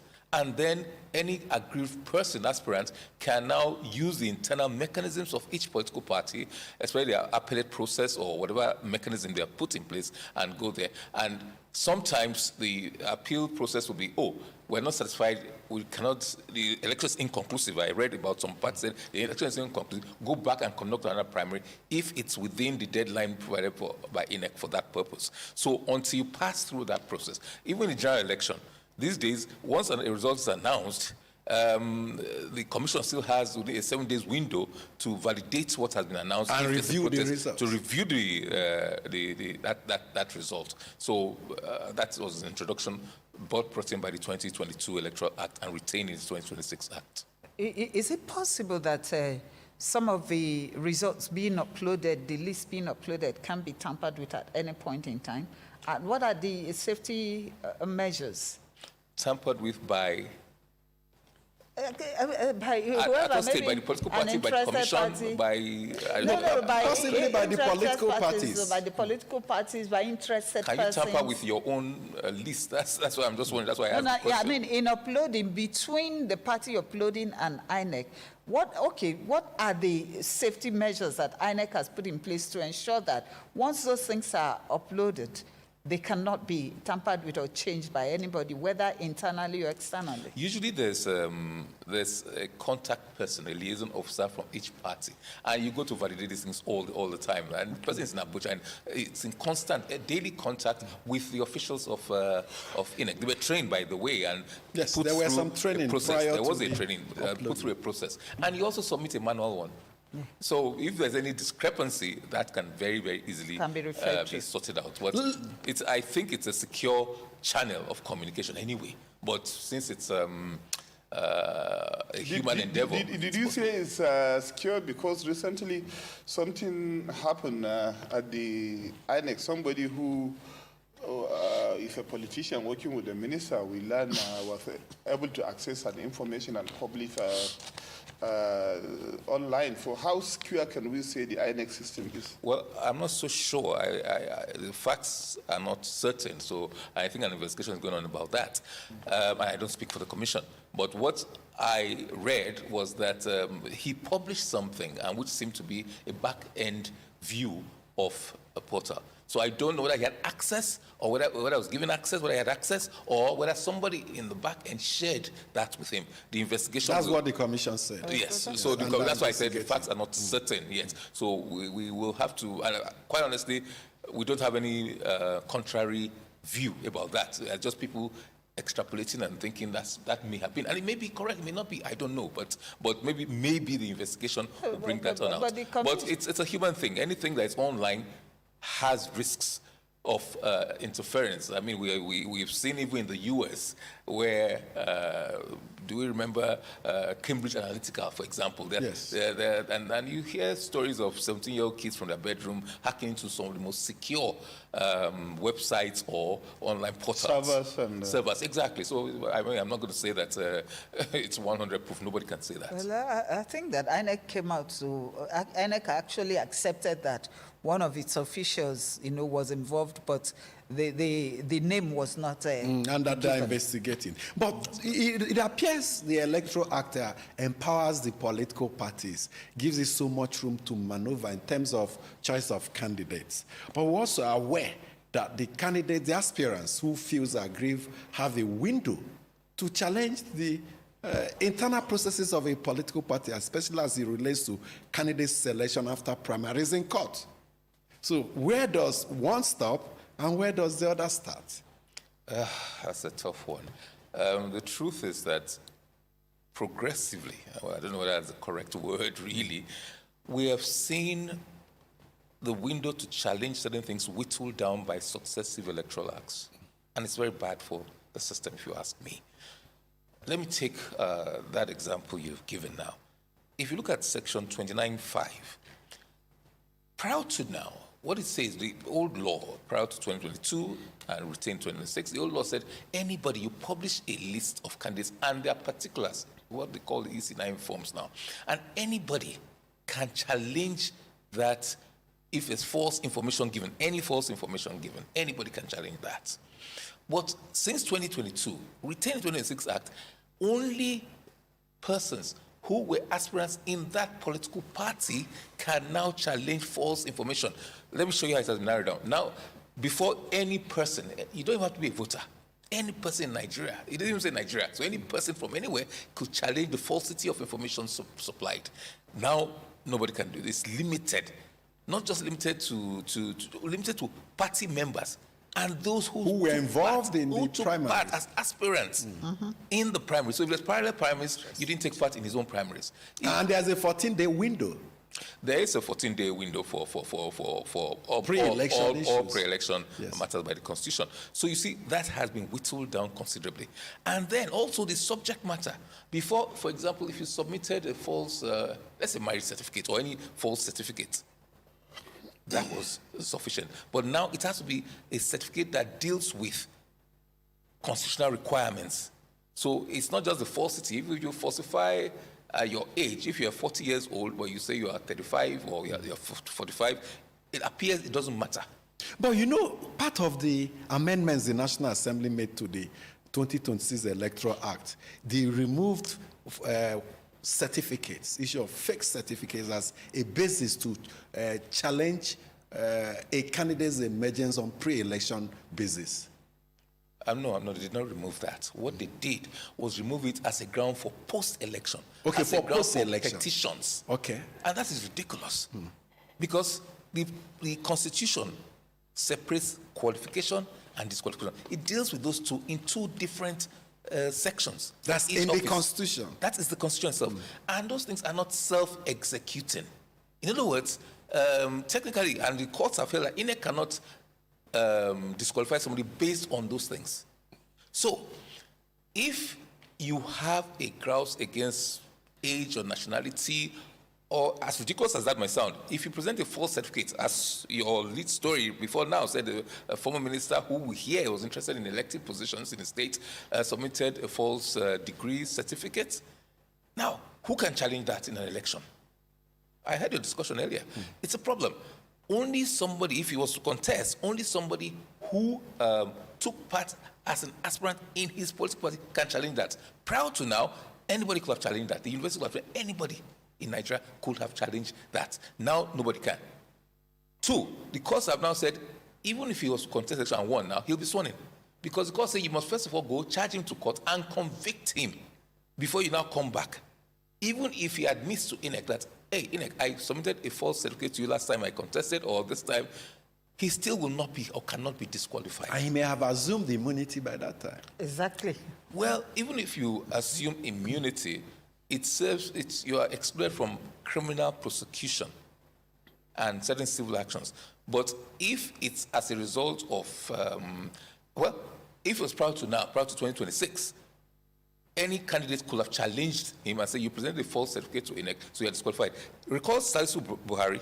He cleared all the things. We did not know he submitted a false certificate. But because of pressure, he now had to resign. If he was to contest today, he probably could possibly be qualified to contest. Nobody except somebody in his political party challenges him in that regard. Don't you think that this has very negative implications for the polity? You're asking me. I thought that's a rhetorical question. But you should bring somebody from the National Assembly who supported and who passed this law to do that. Those are the ones who should answer that question. I don't know. It didn't come from anywhere. I attended some of the public hearings.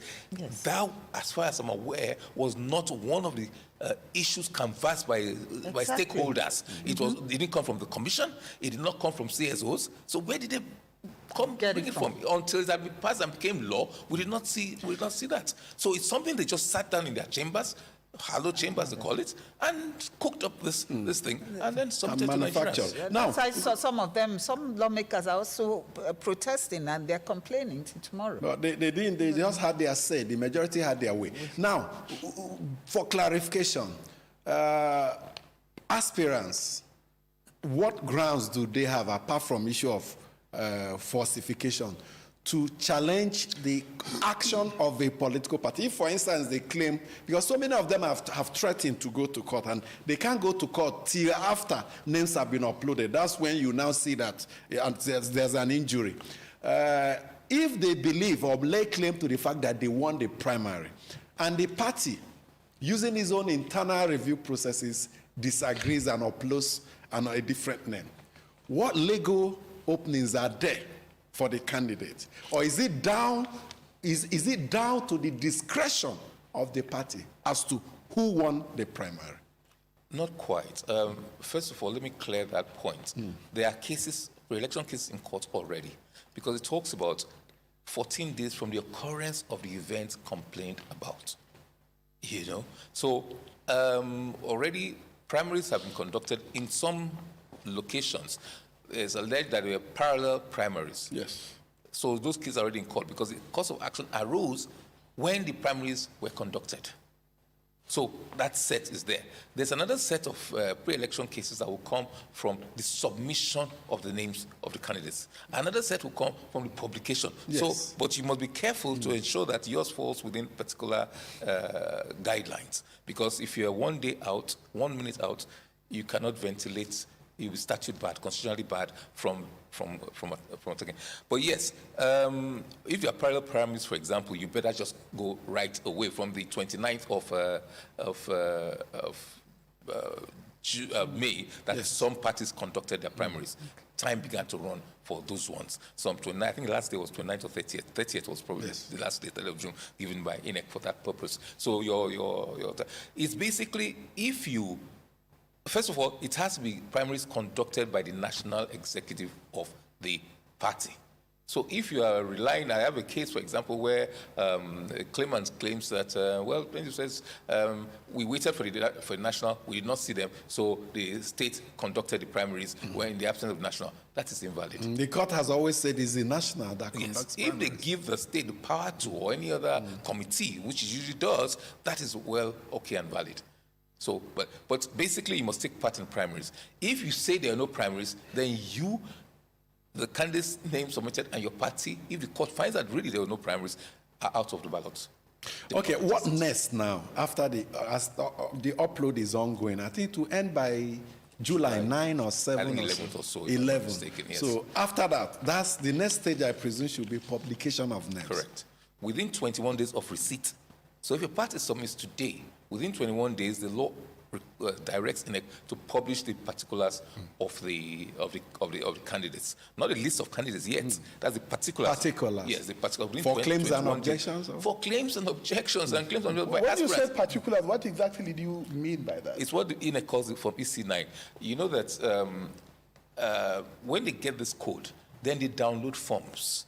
Then the candidates, they are no longer aspirants, the candidates now take these forms, fill the forms, for example, stating their names, their age, showing evidence of their qualification for the office, their certificates, if they so choose, to show that you're educated up to secondary school level. They put all those things, and then you swear to it, and then those forms submitted by the candidates will now have to be, that's what is published. So that you know, so that if, for example, you see that, but this one, we know him in our community now. He did not go to the schools he claims to have gone, or he did not graduate. He's not even up to secondary school level. That is the time to raise the objection. But it's no longer for you and I. Yes. So it's for interested parties. No, it's, well, rather for everybody, but only the person or those who took part in the primary scan. So what is the essence of publication? You might as well say they should give this, INEC should give this list to, they monitor the congresses and give rights to candidates, give them to these people and them, because that's the absurdity of the whole thing. We'll have to thank you so much for joining us today to provide this much needed clarifications, because Nigerians are still struggling to have a grasp of this process, but it's become clearer now, and as the different political parties conclude the upload of names of successful candidates. We have to thank you so much, Oluola Sazeozi, former Director of Publicity and Voter Education at INEC, for giving us this privilege. Thank you for having me. And we go straight to our feedback segment now. We have your mails coming in through our email platform. Ugochukwu Anusiongu from Lagos says, it beats me holo how a Prince Adeyemi Adeniyi Matthew operated as a DG of a non-existent Presidential Foreign Intervention Promotion Council for 2 years without raising alarm. This man hosted foreign dignitaries, investors, ambassadors of nations, opened a CBN bank account, have an office at the Federal Secretariat, alleged to have forged the signature of the Chief of Staff to the President, opened 34 bank accounts, etc. He did all this without a red flag, and he had security details. Is Nigeria not a failing state like this? Now that he has been caught, the deniers and letters have started flying. How many of such agencies exist as a cash cow? We should reduce these redundant agencies, as suggested by Justice Uwais during the confab, that's the national conference, to avoid such anomaly. It is well with Nigeria, he concludes. Emekamba writing from Abuja, and he says, just when you think you've seen it all in Nigeria, especially with our leadership. More unbelievable, stranger than fiction occurrences, some so beyond comprehension, continue to unfold right before our eyes. The presidency wants us to believe that Mr. Adeyemi Matthew created and operated a fictitious federal government agency, allegedly forged presidential appointment documents, secured an occupied office space at the Federal Secretariat in Abuja, convened meetings with foreign diplomats and Nigerian stakeholders, successfully secured central bank accounts through the Accountant General of the Federation, and had been successfully running the so-called fake Federal Council for a long time now. To pull off this world-class, high-wired alleged fraud successfully, I think Mr. Adeyemi Matthew deserves a place in the Guinness Book of World Records. And Dixon Eka, also writing from Abuja, he says, what type of democracy are we practicing in Nigeria? The APC's style of replacing those that won primary elections with preferred candidates of those in government, like the case of Suswan and others in Benue, is in itself a big offense. It could be said that the APC adopted bureaucracy instead of democracy, and that's not good for democracy. INEC monitored the primary and knows who won, hence the supposed umpire should accept only those that won the primaries they monitored. Those who are strong in government should also be strong in grassroots to win elections, but not just in the office of the national chairman. APC must not set bad precedent in all facets of political engagements. Thank you so much for the mail's bureaucracy. That's the party using its might to determine the outcome of a primary election. That's negating democracy. That's what Dixon Eka is saying. It appears our laws empowers the parties to do and undo. That's why at some point it was said that a political party can field a goat as a candidate, and there's nothing you can do about it. But there are some things you can do. Yes. And absolutely. The people, the interested parties, once affected, should explore all of those, measures. Yes. Well, we'll leave it at that. Thank you so much for joining us today. We'll return tomorrow, the very last edition for the week. But till then, keep out of trouble and don't be a forger. Stay with the law. My name is Amici Anapue.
In southwestern Zimbabwe, crops in the Mangwe area have withered away.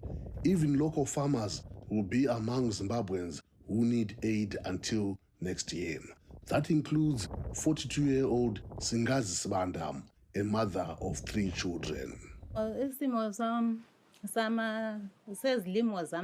All my crops were burned by the sun. I don't know how we will get to next year and where we will be. The crops died at early stages. Mangwe is one of the districts in Zimbabwe most affected by drought. Local officials say some people may have to go work in nearby Botswana or in urban areas to survive. Boreholes have no water. Dams are drying up. There is no grazing grass for animals. Maybe some hay will be brought from other areas to feed the local animals. Food is being distributed in hard-hit areas. Evelyn Ndlovu is the Minister of Matabeleland South, also in the Mangwe area. She says the government is in touch with international aid agencies to get more help. Officials say the crisis is growing worse in the region, due to recurring droughts caused by the El Nino weather pattern. The crop situation in Zimbabwe is very poor at the moment, and we expect that the number of people who will not have adequate stock from their own production to last them until the next harvest, which would be then by the middle of next year, that number of people who will not be able to meet their food needs over that full period will go up. Zimbabwe's government says the 2024 grain harvest will yield about 868,000 tons of grain, an alarming 62% drop from last year's total and far below the target that officials had set for this year. Aid groups say they are stepping up efforts to help. We're focusing on this January to March period, which we have identified is the peak of the lean season. It's the most critical period. But as you're mentioning, it's also important for us to provide additional opportunities so that even throughout the year, people have options and means to support their families and households. A message that brings some hope to people like Sibanda.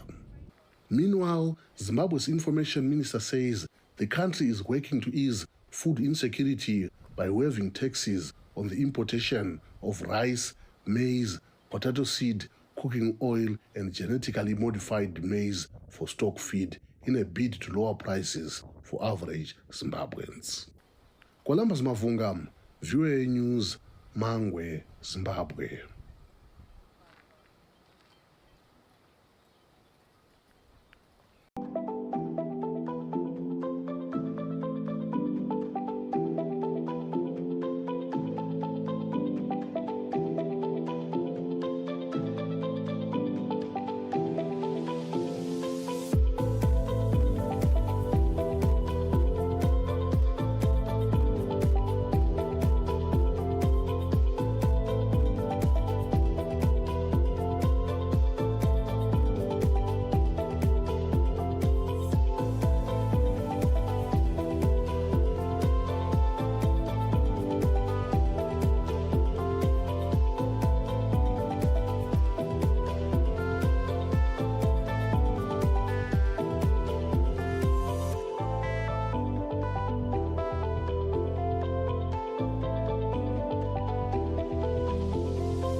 At Chabindu camp outside Goma, Médecins Sans Frontières, or MSF, has set up tents where dozens of displaced persons are being processed.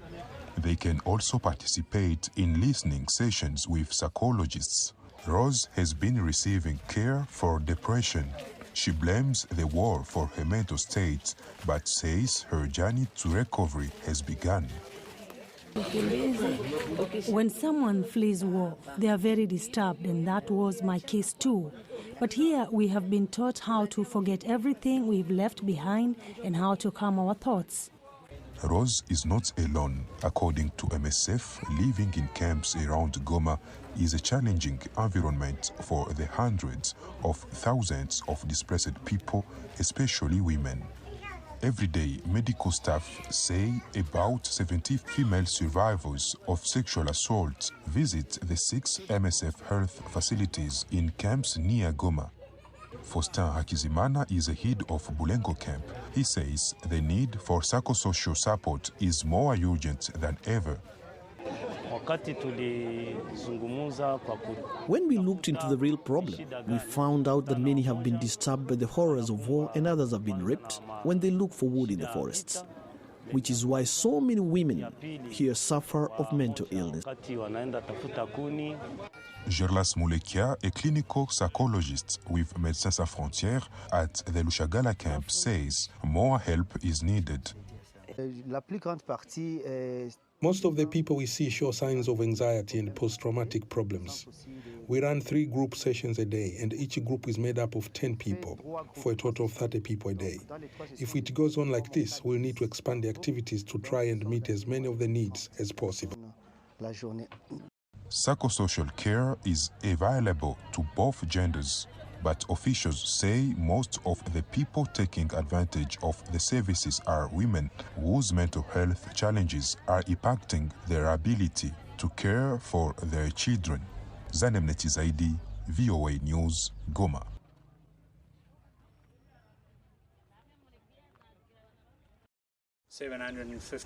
At an undisclosed location in South Africa's northwest province, these rhinos are being prepared for life in the wild. That's under a scheme by conservation NGO African Parks to rewild 2,000 captive-bred white rhinos.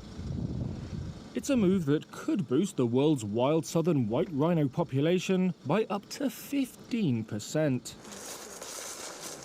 African Parks project manager Donovan Juice said the aim is to rewild around 200 rhinos per year over the next 10 years to various protected areas across Africa.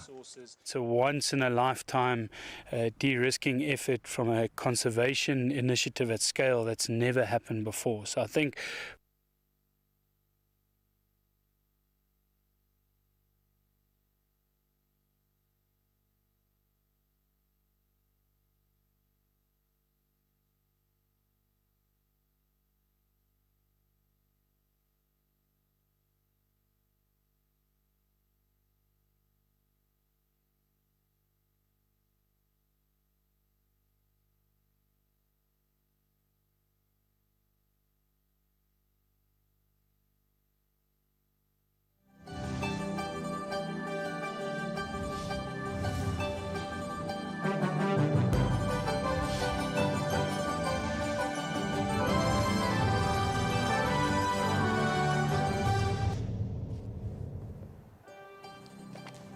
Man rescued alive after 8 days on the earthquake's rubble in Venezuela. At least 40 people killed after an overloaded passenger bus crash in western Pakistan.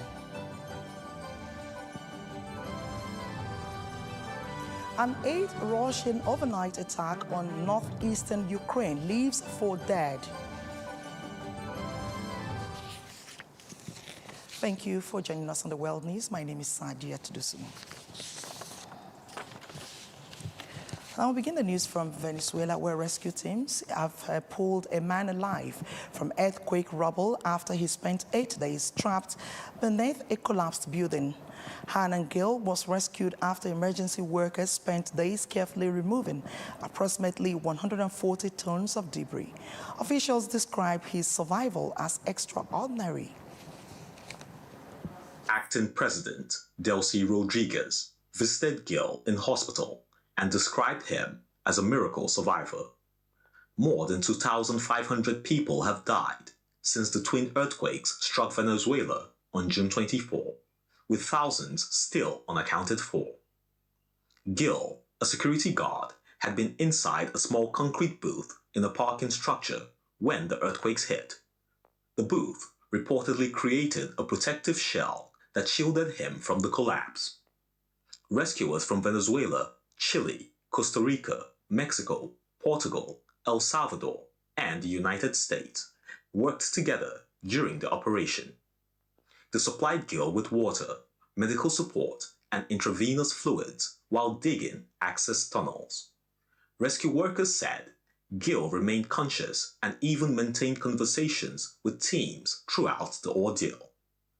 A paramedic from the Costa Rican Red Cross said Gil's positive attitude inspired rescuers during the highly complex operation. His survival has been widely described as one of the most remarkable rescue stories from the disaster.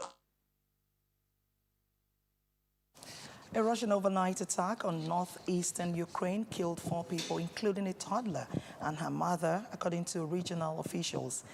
According to Sumy regional governor, the attack targeted the Romi community, where a drone struck a residential building and triggered a fire. Among the victims were 2 women, an elderly man, and a girl under 2 years old. 3 additional people were injured. The attack came one day after a major Russian missile and a drone assault on Kyiv left at least 30 people dead. Meanwhile, Russian officials reported casualties from Ukrainian strikes in border regions and occupied territory. Authorities in Russian-controlled said 3 people were killed following attacks on civilian infrastructure. Officials reported that missile strike caused power and water disruption and killed 1 woman. Regional authorities said drone attacks killed 1 man and injured 2 others. Russia's defense ministry claimed its air defense system intercepted 155 Ukrainian drones overnight across several regions. The conflicts continue to intensify as both sides exchange drone and missile attacks. A Ukrainian woman has been identified as the main suspect in a parcel bomb attack in Monaco that left a section Ukrainian businesswomen and 2 others injured. Anastasia Barafusko, 39, is now the subject of an Interpol red notice over allegations of attempted murder, criminal conspiracy, and deploying an explosive device in a public area. The explosion occurred shortly after 9 p.m. on Monday, after a package was left inside the entrance of a residential building. Moments later, the device detonated as 3 residents, a couple and 13-year-old child, entered the premises. Security footage reportedly showed the suspect wearing a dark bucket hat before fleeing towards a Basel in France. Monaco's prosecutor praised the swift collaboration between French and Monacosi investigators, noting that the suspect was identified in a relatively short time. Authorities in Germany also confirmed that special police units searched an apartment linked to the suspects in a mini-Tunis district and seized a vehicle believed to have been used by her. Evidence gathered is expected to assist ongoing investigations. The suspect remains at large with an international arrest warrant issued. Albert II described the bombing as a heinous crime. The death toll from a tragic road accident involving a Buddhist procession in Thailand has climbed to 10, authorities confirmed on Friday, after an 11-year-old boy reportedly drove a pickup truck into the group. 10 additional victims remain hospitalized following Thursday's crash in northeastern Thailand. Hospital officials said 2 of the injured are in critical condition, while 8 others are receiving treatment for various injuries. According to police, 35 Buddhist monks and 5 lay worshippers were working along the roadside in Mokhahan province during a pilgrimage when the pickup truck rammed into them. 5 monks died instantly, while 5 others later succumbed to their injuries in hospital. Mokhahan sitting police chief Parut Rakhomkam said the boy has not yet been able to provide a statement and has been placed on the care of child welfare authorities alongside his mother.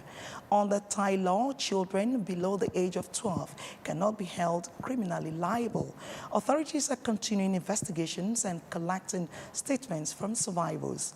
Buddhist monks are deeply respected in Thailand and are frequently participate in public religious processions, often receiving offerings and support from local communities.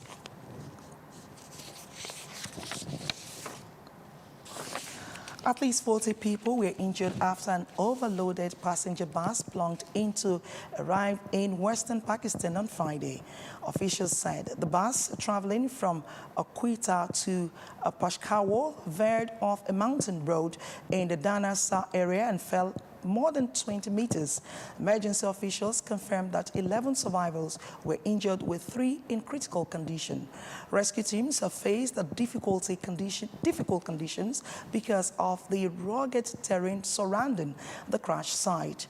Authorities said the bus became overcrowded after additional passengers boarded from another disabled vehicle during the journey.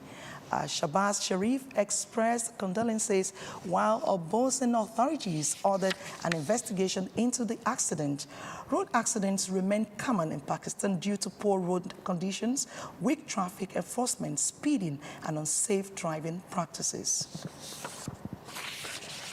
Now, the body of Iran's Supreme Leader Ali Khamenei has been transferred to Tehran's Grand Mosala ahead of funeral ceremonies scheduled for Saturday.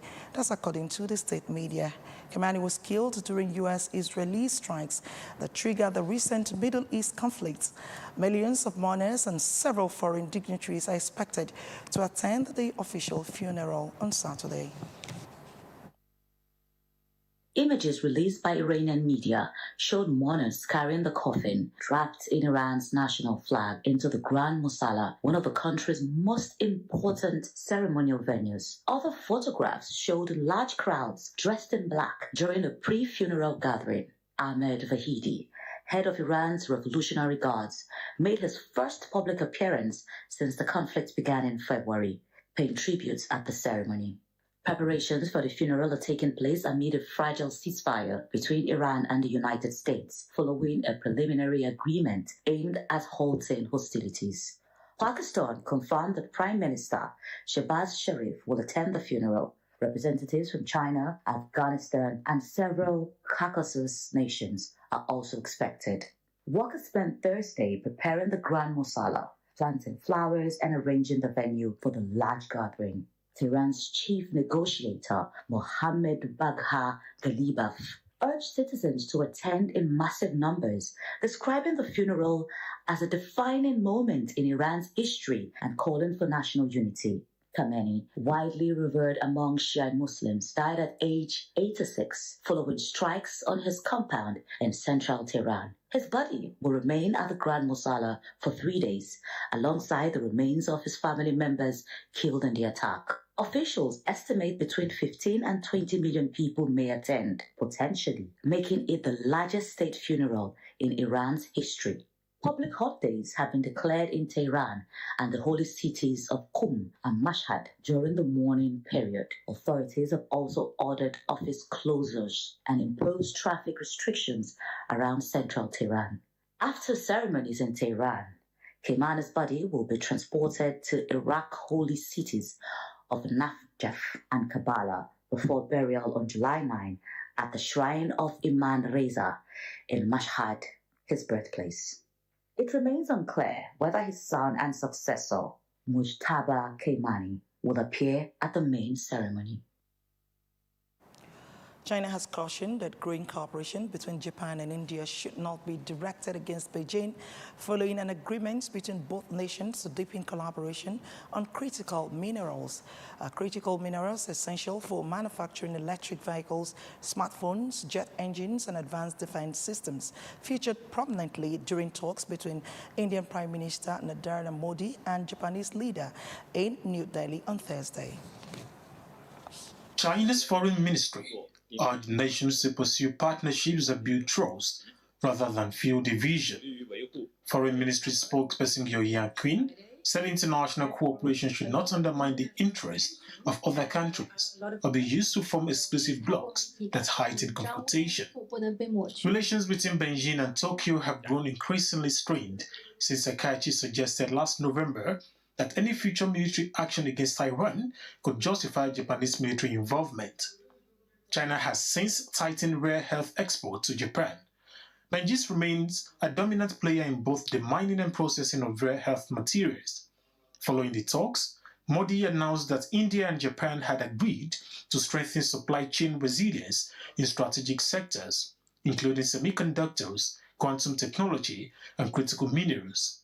Takaichi noted that both countries face mounting challenges such as economic coercion and non-market trade practices. Earlier this week, China's Commerce Ministry placed 20 Japanese entities on an export blacklist, alleging they contributed to Japan's military capabilities. Japan's condemned the move, describing it as unacceptable and calling for an immediate reversal. Residents of Volganinek, a UNESCO-protected village in Slovakia, say rising tourist numbers are threatening both their privacy and traditional way of life. Signs reading private property, no entry and no photography now hang outside several homes as residents attempt to keep visitors from wandering into personal spaces. The village oldest resident at 68 said locals increasingly feel like exhibits rather than residents. He complained that tourists frequently roam through private property, take photos without permission, and evade spaces meant for daily life. Only 17 people currently live year-round in the village, which consists of about 45 traditional wooden homes and attracts roughly 100,000 visitors annually. Recognized by UNESCO in 1993, the village draws visitors interested in its preserved architecture and mountain setting. Tourists visit landmarks such as the church, bell tower, and cultural center, while seasonal programs showcase folk crafts, traditional food preparation, and harvest festivals. Some residents, however, argue that many cultural displays no longer reflect authentic village traditions. John Ondrick, chairman of the local civic association, said many residents believe municipal authorities prioritize tourists over villagers. Infrastructure remains inadequate for visitor members, with limited parking, poor road access, and insufficient public toilet facilities. Some residents report visitors entering private homes or using gardens as makeshift restrooms. Despite complaints, local tourism officials insist the village remains a living community rather than an open-air museum. Rosenberg city officials say they are working to improve facilities and compensate residents through annual support payments. Though tourism remains a burden for some, others still cherish village life, citing its peaceful environment and natural beauty. Alexandru Munteanu resigned as Moldova's prime minister on Friday after just 8 months in office.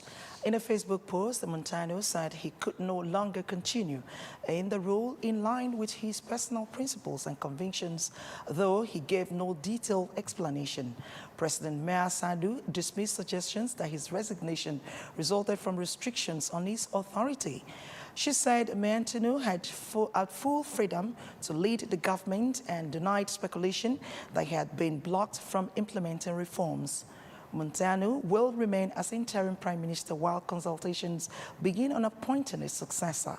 The economist and former businessman was appointed late last October after Sandu's pro-European Action and Solidarity parties secured electoral victory.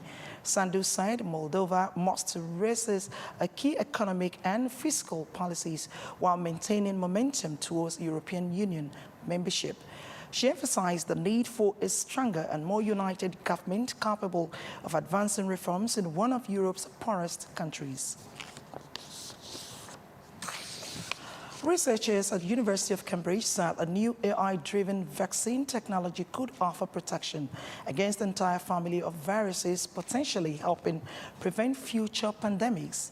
The viruses such as COVID-19, SARS, and Ebola have repeatedly heightened the global threats posed by infectious diseases. While vaccines have helped control specific outbreaks, new variants continue to emerge. Professor Jonathan Hine compared the new technology to a master key capable of unlocking protection across multiple viral strains. He explained that traditional vaccines are largely based on past strains, meaning immunity may weaken if the virus mutates significantly. According to Hine, the new approach aims to overcome this limitation by identifying viral components shared across many variants, enabling the immune system to recognize broader threats rather than a single strain. Hine began developing the concept after witnessing the devastating 2016 Ebola outbreak in West Africa. The outbreak, which claimed around 11,300 lives according to the World Health Organization, initially spread rapidly because the disease was misidentified, delaying vaccine development. He said those delays allowed the virus to spread across Guinea, Sierra Leone, and Liberia before effective interventions could begin. After returning to Cambridge, his team used early artificial intelligence systems to analyze large volumes of viral data, searching for common structural features that trigger immune responses. This enabled researchers to identify patterns across multiple variants and design vaccines with broader protective potential. And he said such technology is increasingly important as population growth, global travel, and human encroachment into wildlife habitats increase the risk of animal viruses crossing into humans. A recent clinical trial involving 39 volunteers found no major safety concerns with a universal Sabecovirus coronavirus vaccine developed using the AI-assisted platform. A recent clinical trial involving 39 volunteers found no major safety concerns with a universal Sabecovirus coronavirus vaccine developed using the AI-assisted platform. The trial, sponsored by University Hospital Southampton and published in the Journal of Infection, marks an important step toward larger-scale testing. Hine believes influenza remains one of the biggest pandemic threats because of its ability to mutate rapidly. But he is optimistic the new platform could transform global vaccine development. He says advances in AI now provide researchers with even more powerful tools to process data faster and improve vaccine design. According to him, the technology could usher in a new era of vaccine manufacturing, one capable of responding more effectively to future global health threats. Brussels is working to digitalize an extensive archive of colonial-era geological records from the Democratic Republic of Congo as global competition intensifies over access to critical minerals. The archive, housed at the African Museum near Brussels, contains nearly 500 meters of documents, including geological maps, field surveys, and mining records. Museum's officials plan to digitalize and publicly release the collection within 5 years. The records document Congo's mineral-rich subsoil, including deposits of copper, gold, cobalt, and lithium resources, essential to batteries, electronics, and defense manufacturing. The museum previously rejected an offer from mining company Cobalt Metals to manage the digitalization project, citing concerns over giving the private company exclusive access. Instead, with European Union funding, the institution plans to appoint a European contractor to oversee the work. Let's take a break at this point. When we come back, we have more reports. Please stay. The stories now break online.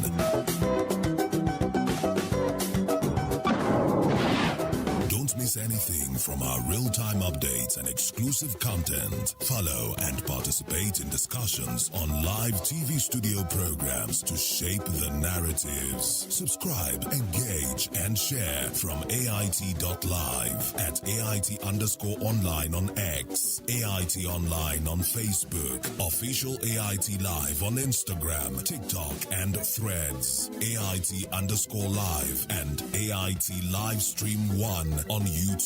Stay connected with AIT. On air, online, on live. Many thanks for still staying with us. An Estonian President Gatasa knows on Friday said the Baltic nation is seeking a direct role in Western nuclear deterrence against Russia as the government moves to lift its constitutional ban on hosting nuclear weapons. Speaking at a press conference in Berlin, he disclosed that Lufthansa has begun the process of amending its constitution to allow the possible deployment of atomic weapons on its territory. According to him, he aims to become fully integrated into Western security framework designed to deter potential aggression from Russia. The president revealed that he recently initiated the constitutional amendment process to remove the restriction, describing it as a necessary step to strengthen regional defense. Following his announcement, a group of 50 lawmakers formally submitted the proposed amendment for parliamentary constitution. Under Lufthansa's constitutional procedure, the amendment must secure approval from at least 94 of 141 members of parliament in 2 separate votes, with a minimum interval of 3 months between both rounds before it could become law. And another 268 Nigerians affected by the recent xenophobic protest in South Africa. Number have arrived at the Murtala Mohammed International Airport, Lagos, as the federal government continues the evacuation of citizens.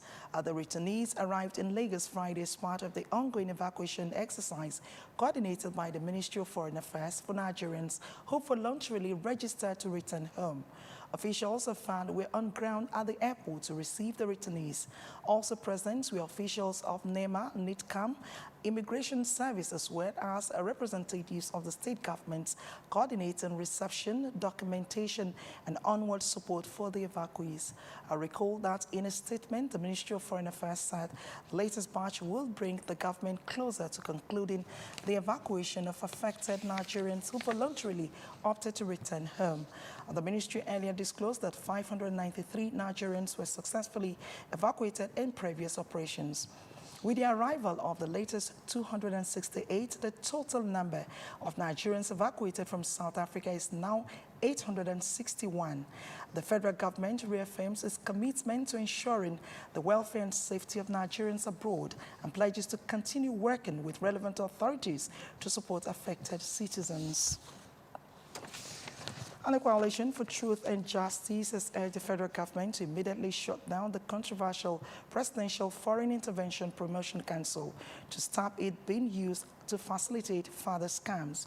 Reacting to the controversy in Abuja on Thursday, the group expressed concerns demanding an independent probe into how Matthew Adeyemi managed to operate the council from a federal secretariat.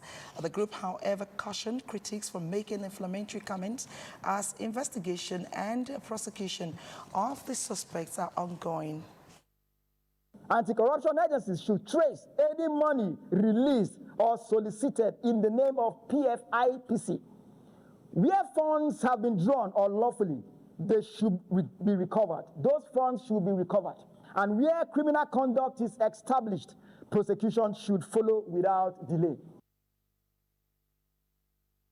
Presidential spokesperson Bayo Nanuga recently stated that the PIFPC does not exist and that Gbajabiamila never appointed Matthew Adeyemi.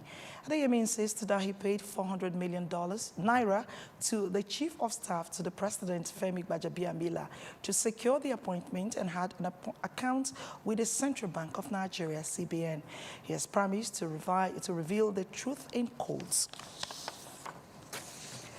For the CIT reports, I am Sajiet Dusumu. Thank you for staying with us.